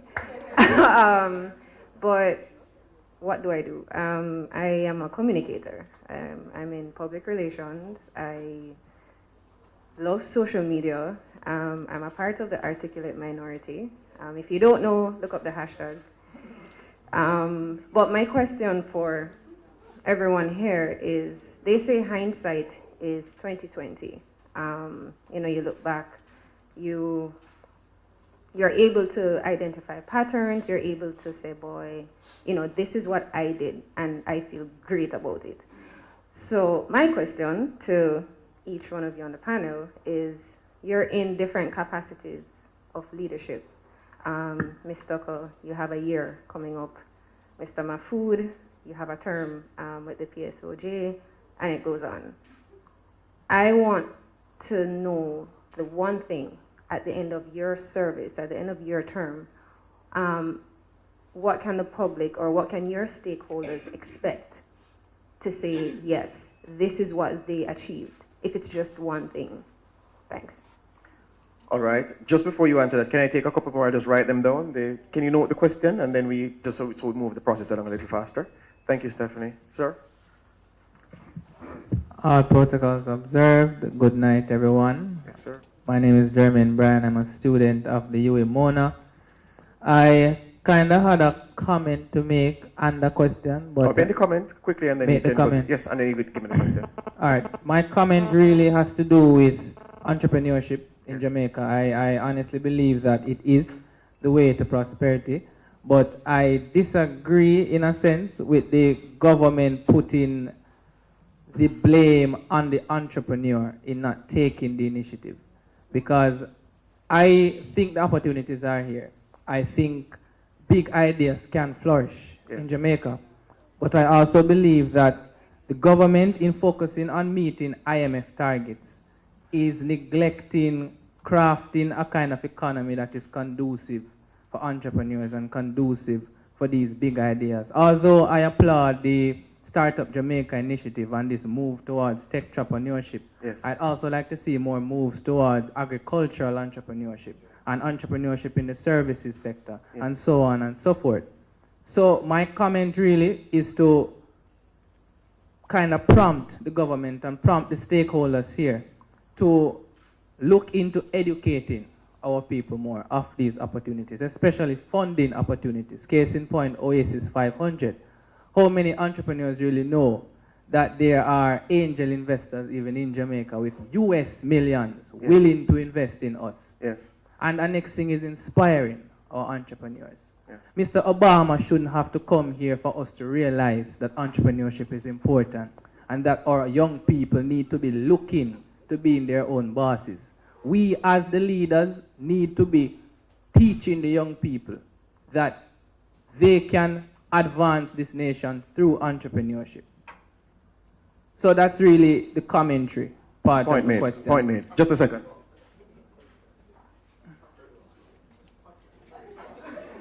That's the comment. Thank you. All right. Question now, quickly. Okay. The question now. Mr. Obama announced the Young Leaders Initiative on his visit, and from my recollection, the first year we're supposed to send 12 young entrepreneurs to the States.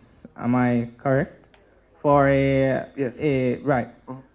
I want to know, was it 24? 24. So,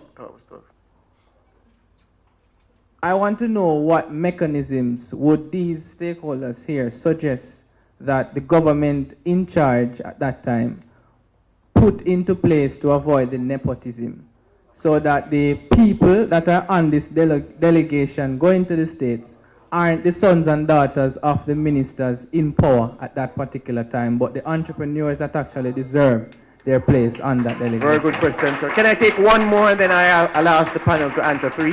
Yes, sir. Good night. My name is Conrad Mattison, and I think you just squeeze a piece of the question. So I'll just put the last part of it. I want Mr. Mahfood to explain to me what plans the PSLG has for that fund, or how are they going to help in young entrepreneurs? Because for me, I am a young entrepreneur and I own my own business, but some of my clients, smaller clients, are shutting down their businesses. So I am hearing now that the economy is not really growing, but the IMF is helping. But my clients, I have lost clients because they have shut down in the last couple of years, in the last couple of months. Yes. So I want to know what the PSOJ has to say about that, to say what is happening and educate the young entrepreneurs about that. And I want to know what plans they have for this fund that is Got coming you. in. Got you. All right. So let's start with the third question, William, and then we move on to the wildlife mechanisms to avoid nepotism, and then the one concerning at the end of your tenure, what do you expect to have achieved? The truth is, I only heard about the fund, this initial Young Leaders Initiative Fund, right the same time as you all did when the president was here. I don't know what the terms of that fund are, how it's to be distributed, but I will make it my effort. I will put a lot of effort into finding out to ensure that it is going to be managed at the local level. But just to speak quickly about young entrepreneurs and what the PSOJ is doing or plans to do. I think the action or the comment that the gentleman before you made related to entrepreneurs in Jamaica and the environment, I think one of the things that we need to appreciate is entrepreneurs, every one of us is an entrepreneur. If we see an opportunity and we realize that there's a business opportunity, whether it's a hustling or whatever it is, that is an entrepreneurial activity. To go out, I mean, from a very young age, I used to take my mother's bath soap and carve them and sell them. That was entrepreneurial, but it was something that all of us have that innately in us. What we need to find is, or appreciate, is that the current environment is not one that unleashes that entrepreneurial activity to the extent that it should.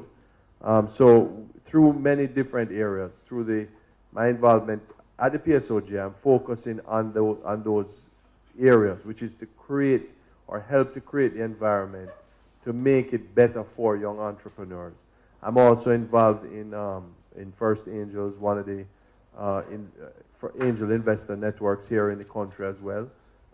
And I think that it's important. I also personally looking at small business to try and find ways of how I can personally invest my time in terms of helping to mentor small business.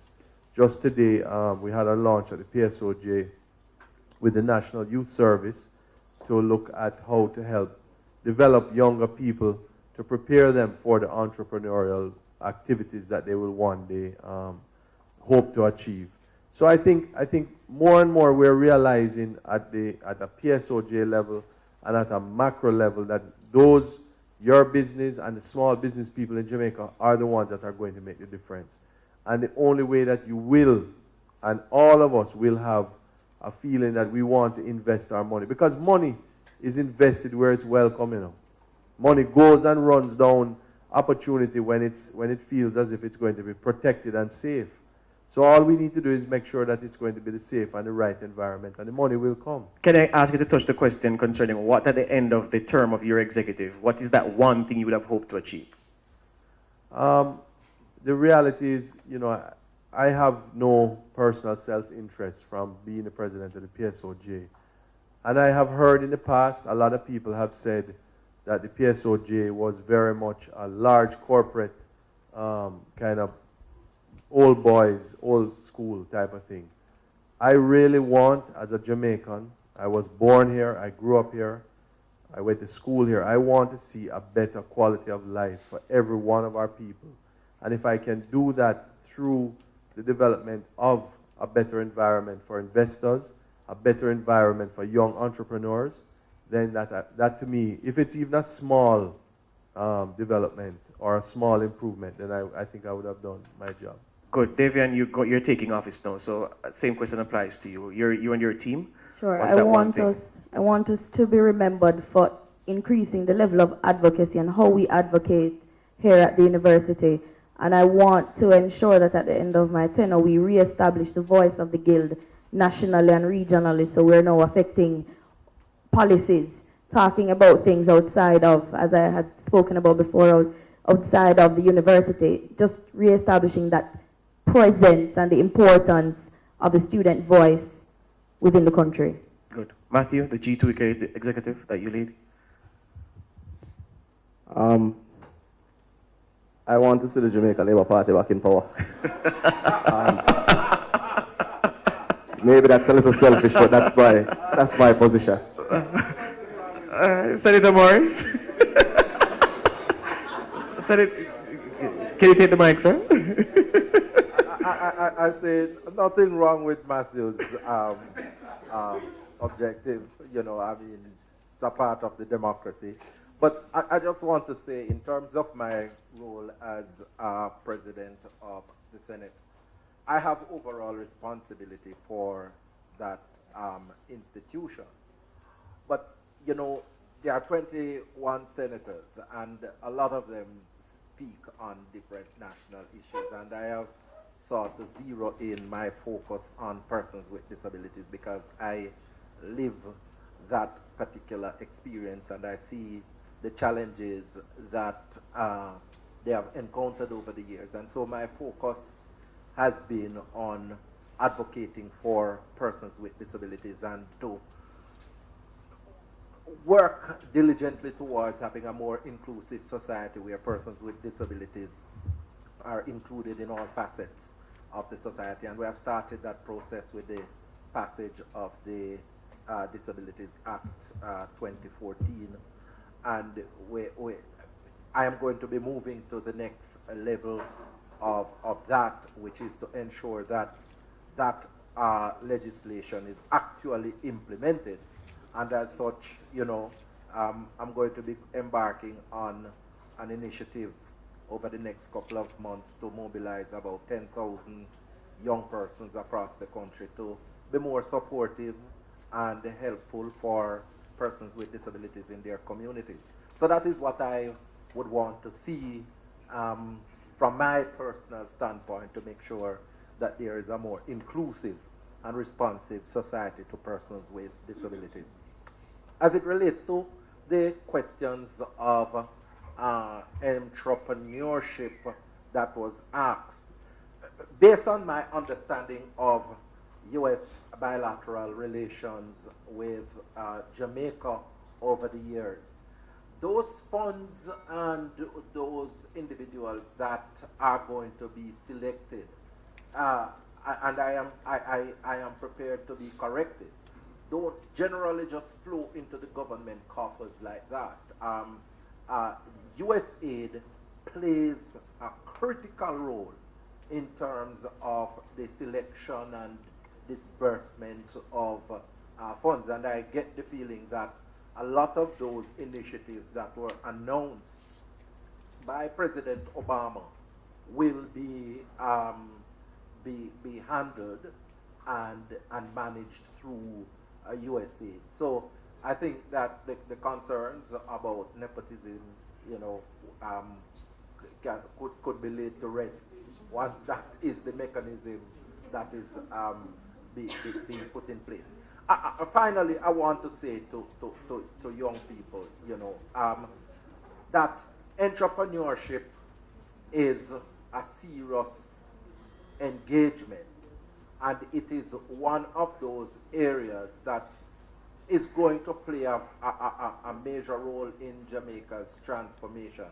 And I always point back to my personal experience, because if I was to wait on any politician to solve my personal problem, I would not be where I am today.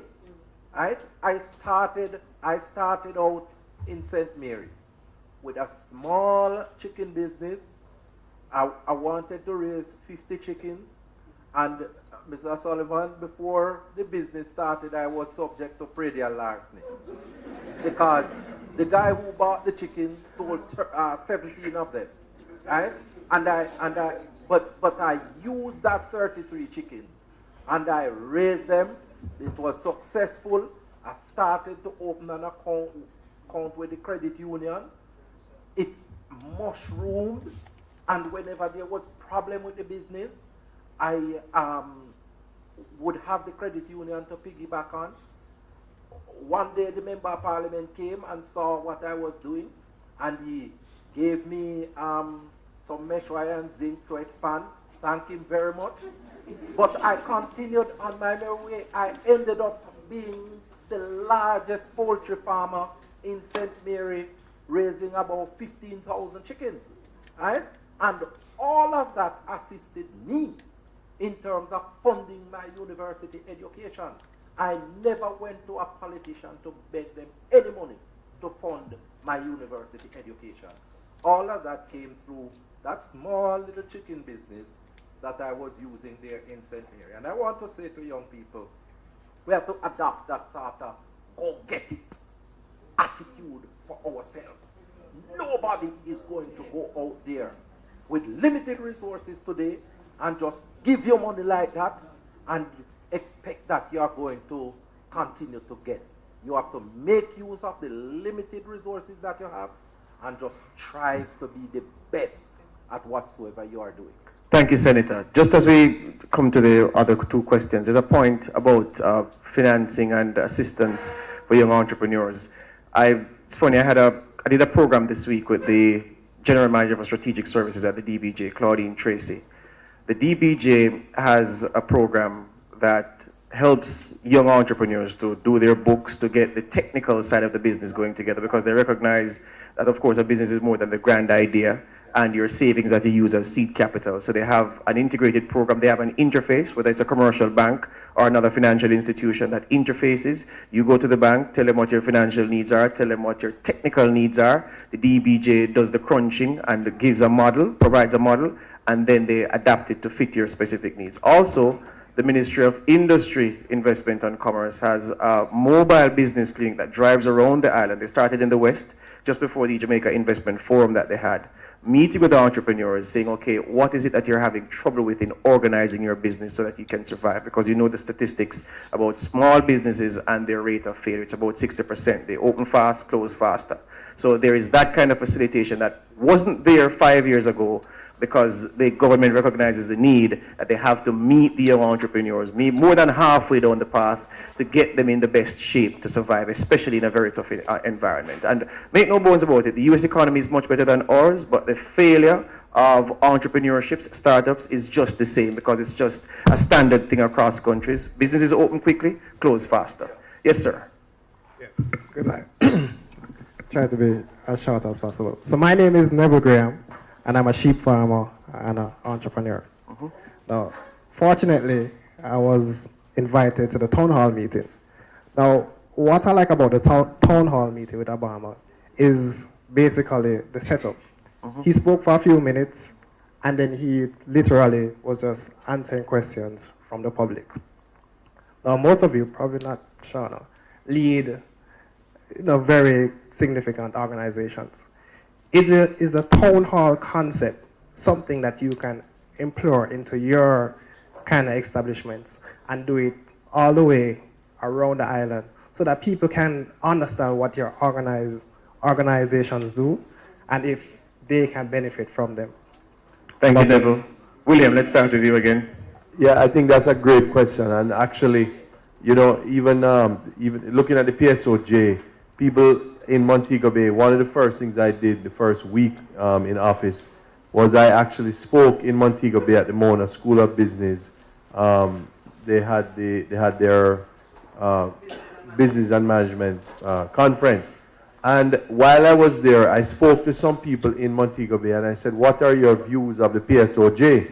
And they said to me, the PSOK, because everybody look at the PSOJ as if we're the private sector organization of Kingston. Yes. So I take the point, and I said I'm going to start going out into the towns and the communities, and I travel a lot on the road. My business requires me to spend a lot of time around the island. And so I know the communities very well, and I'm going to start having, as a matter of fact, I plan to have the first one with the tourism industry and the sector specifically, because I think it's important to focus on those areas where the growth is going to come from. So yes, I definitely plan to do it. Madam President. Thank you.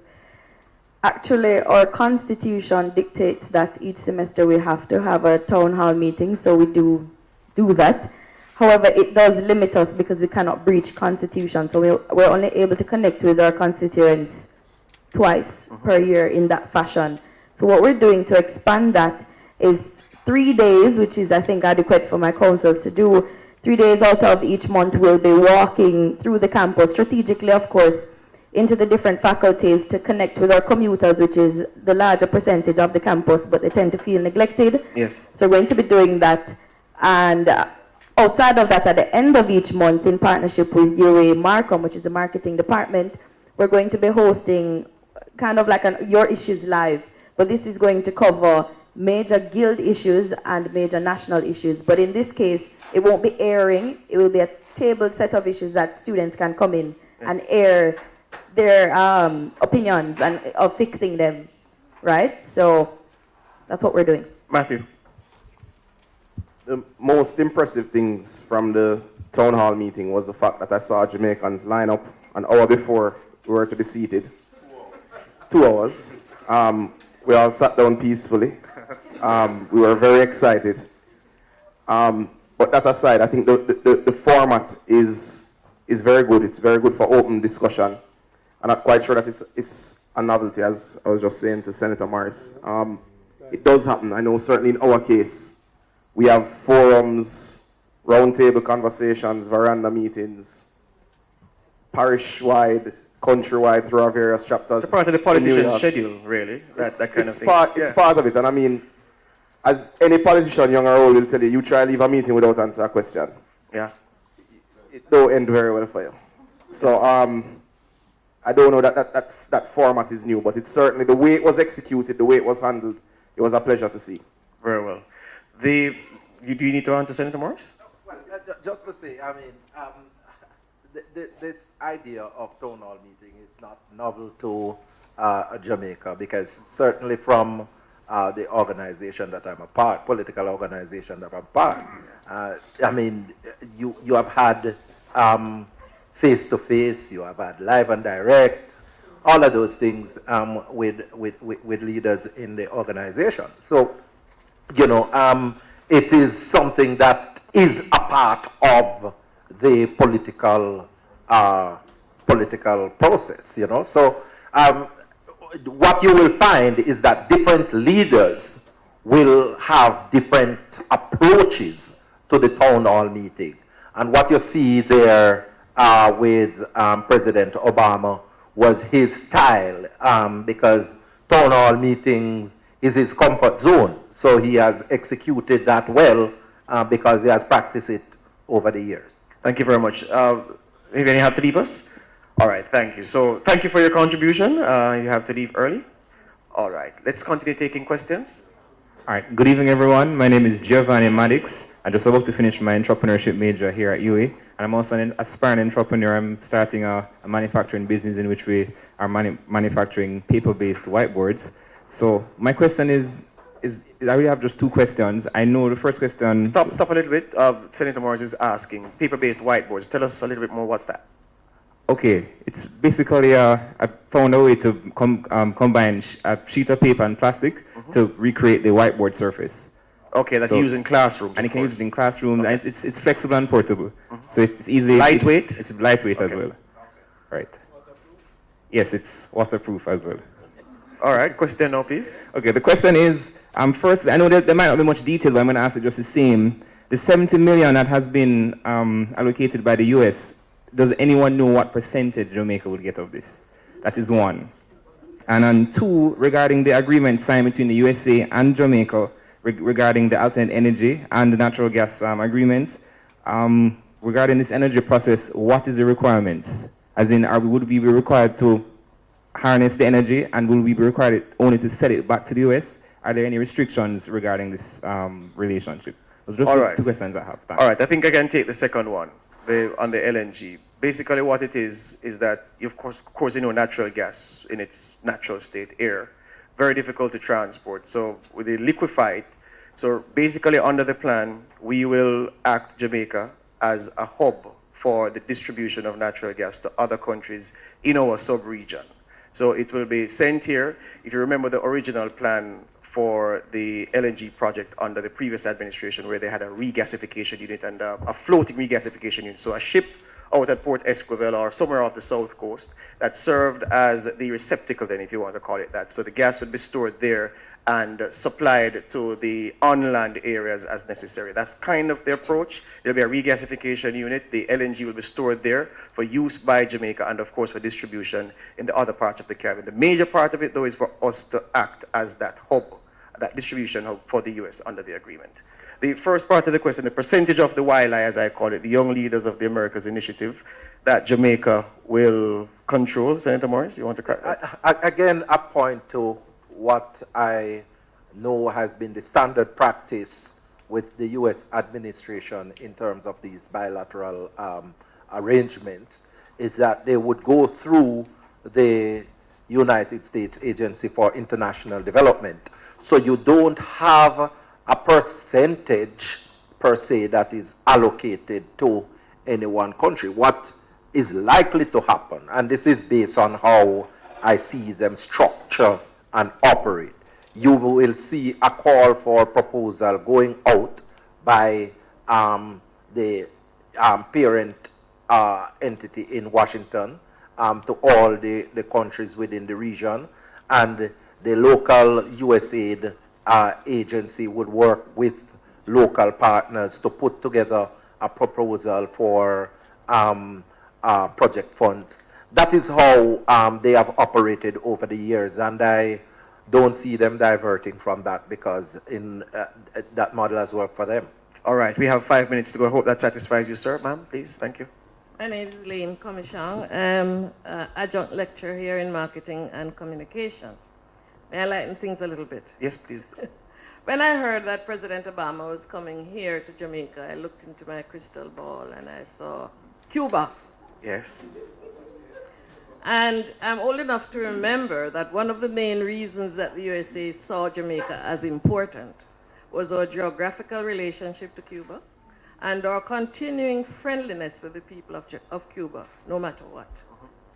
Now, speaking about paradigm shift, the US has had a paradigm shift in relationship to Cuba. What role have they seen, or do they see Jamaica playing in this new paradigm shift?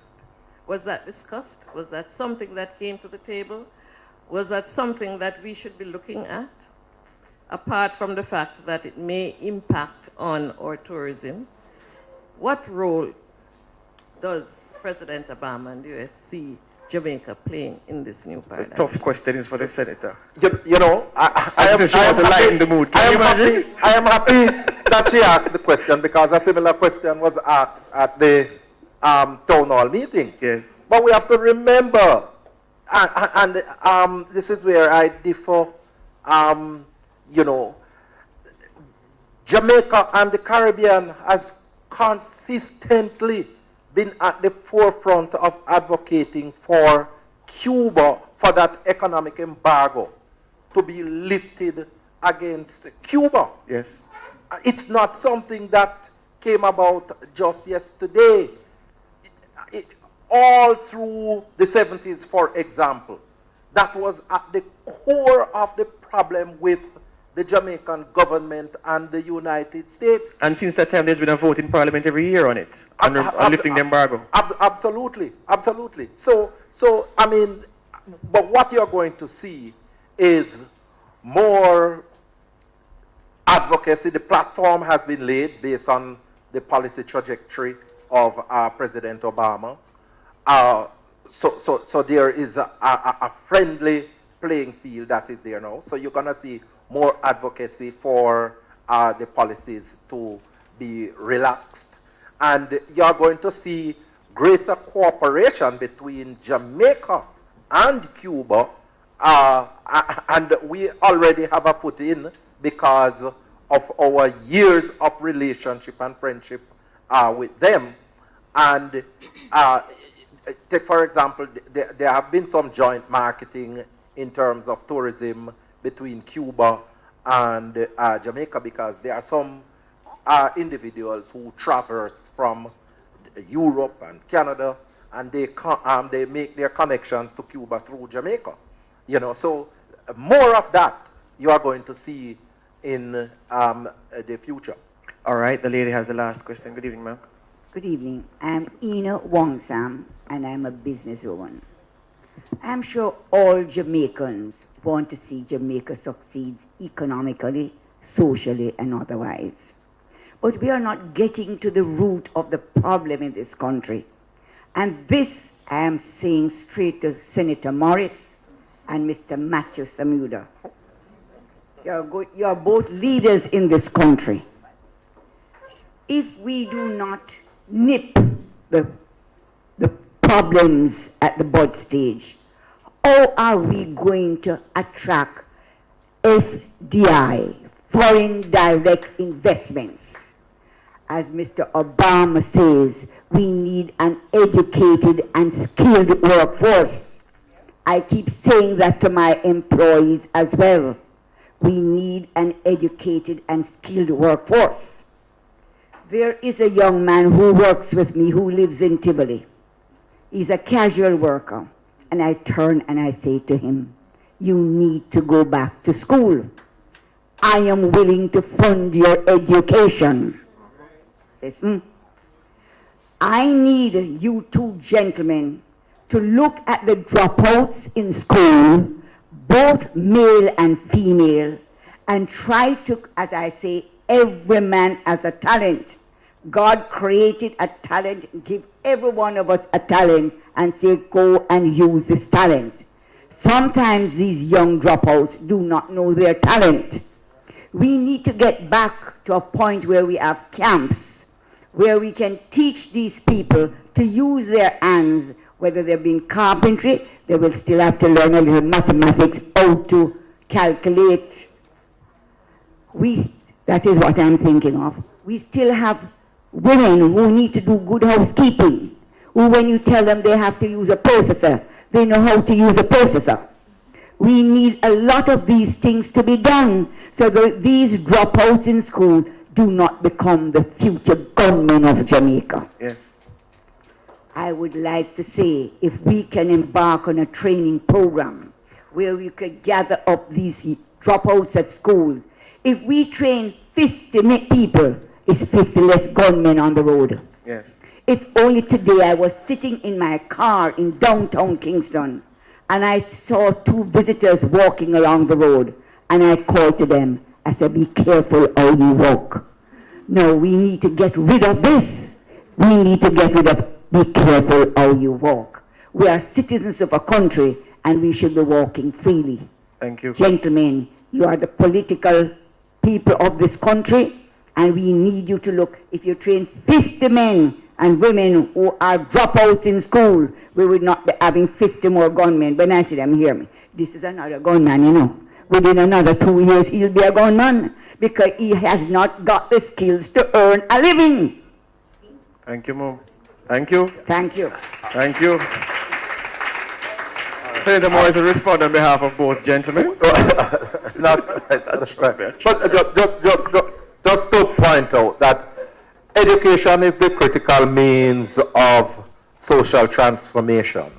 And we agree that education has to play a critical role in solving the problems of our country. I want to point out, though, that I believe that at the core of this is some serious parental issues that is contributing to the education of our children. They are not getting the sort of support, because the truth is that between the private sector and the government, you know, a significant portion of funds have been invested in education. Yes. Right? But what happens is that when you send the child to school for what? 6 hours? Yes. You have 18 hours left that is spent with your parents. Some of these parents can't assist the child with the basic assignment that they get at school. So we have to find ways and means to stem and stymie the decline in that regard. I want to tell you, my dear sister, that there is not a shortage of opportunity for training for young people in this country, you know, because Mr. Siaga in 1982 established the Heart Trust. National Youth Service was established, right? And when you look at what it is offered by Heart, right? If you drop out at school, Heart is prepared to put you in a remedial program. And from the remedial program, you would graduate into the level 1 program, and you can progress all the way up, right? But what I find is that a lot of young people, in St. Mary, I try to push the young people, and the Heart Training Center that is in Port Maria, the vast majority, 90% of those young people who are at that institution don't come from the Port Maria area. They come from way out communities, whether it be Castleton or up in Gale or so. The young people who are closest to the training are not gravitating towards it. So we have to, my grandfather always said, be not weary in well-doing. So we have to just keep on pressing and encouraging them to take up the opportunities, because it is not true. Both political parties have put in place measures to accommodate the training. You might question the amount of funding that have been allocated for them, but there are measures that are there, and it's for the young people to grab those opportunities. Matthew, quickly. I think we all agree that education is the vehicle that will take our country forward. I don't know of a poor country that is largely educated, and certainly educated people don't run around shooting each other. It is true, as Senator Morris said, that both parties have made strides over the last 50 years in putting in place structures and systems to educate our people. However, I don't think either has done enough.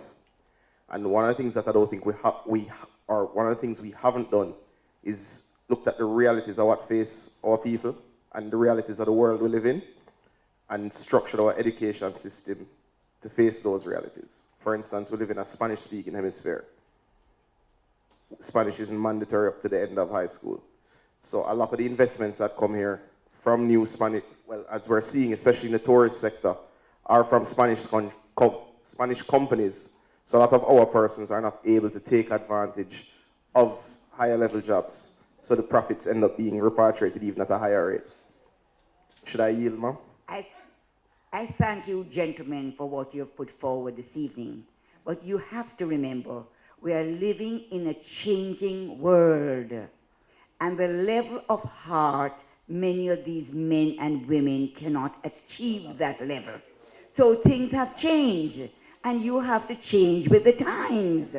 We have a population, for the last 40 years I've been saying it, that we have a population that expands into, the population expands into the area in which we wouldn't want it to expand. Yes. And that is what has happened. Yes. The expansion of population in the wrong area of society is creating this imbalance. Yes. And so we need a level, Mr.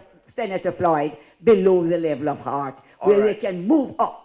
Point taken. Gentlemen, we have to leave it there. You know, her point is clear. Duly noted. And your response seems to have been noted. I invite the executive in residence at the MSBM, James Moss Solomon, to close us out.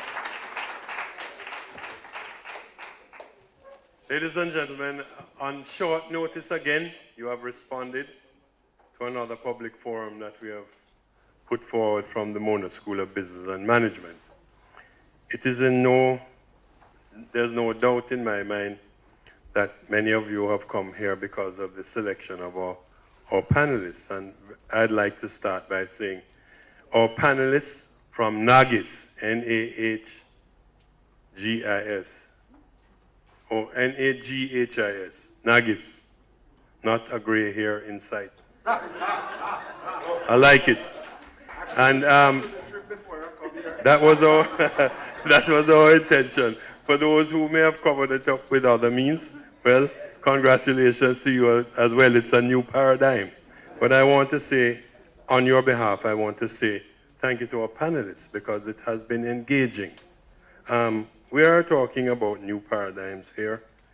There are new paradigms throughout this university. The Mona School of Business and Management is only a part, but we are a part that is trying to lead the thinking of new paradigms, because we do know that our school here deals with a lot of the people who go out into the world in business, in entrepreneurship, looking for jobs, etc., etc., and the young people are the future of this country.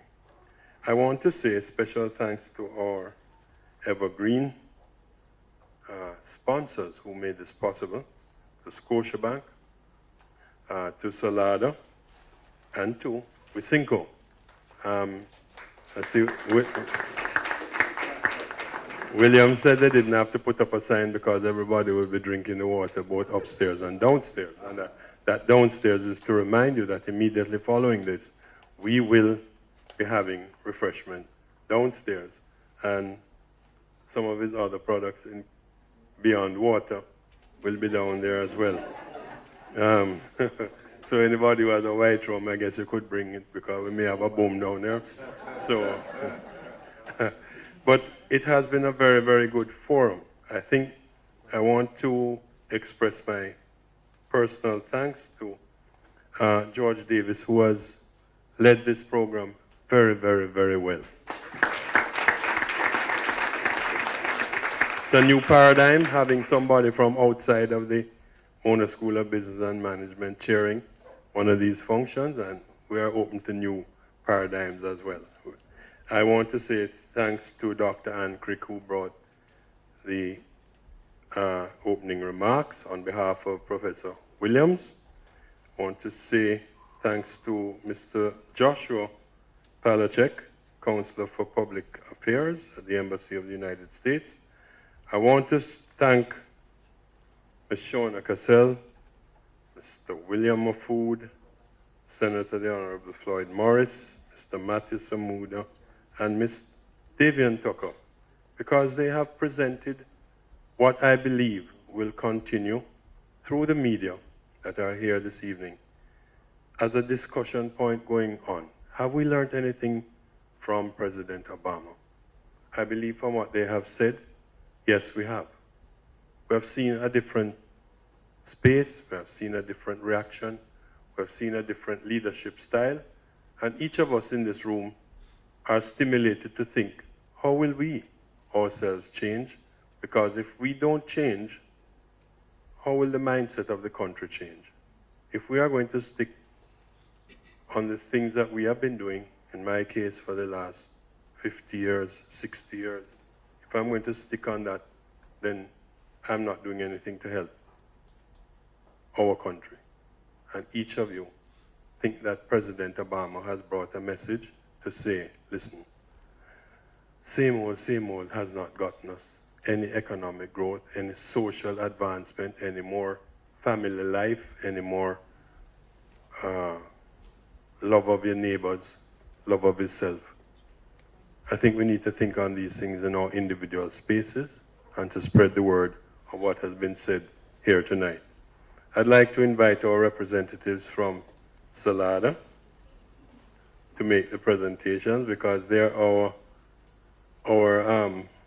evergreen. You're going to present tonight. You're going to present tonight. So let me invite Shona Cassell to come and receive a. Can rest on the chair there. Let's go one by one. Go right in the middle, please. So a token of our appreciation, courtesy of Salada. The William Mafood.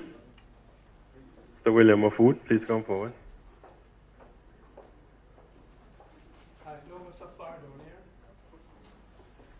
Okay. William, that's a new one for you, but yes.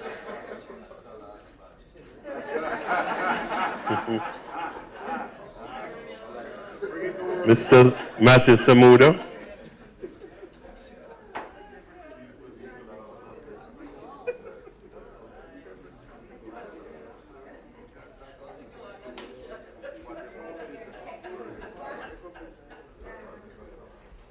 Senator Floyd, you can Come. Sorry. Can stand right there. No, the other one. That one. Go. Which is which? Yeah, that one. The last one.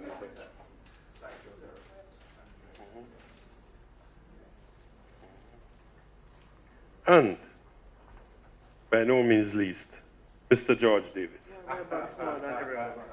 Why am I getting the smallest? You get, because you pretended to be the youngest one.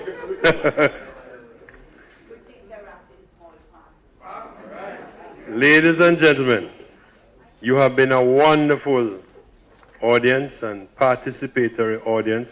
I want to thank you for coming, and I remind you once again, there'll be more forums of this nature coming from MSBM. You're all invited downstairs for refreshment. Have a good evening. George, well done, man. Thank you. Well done. Excellent, man. We'll have to talk about it.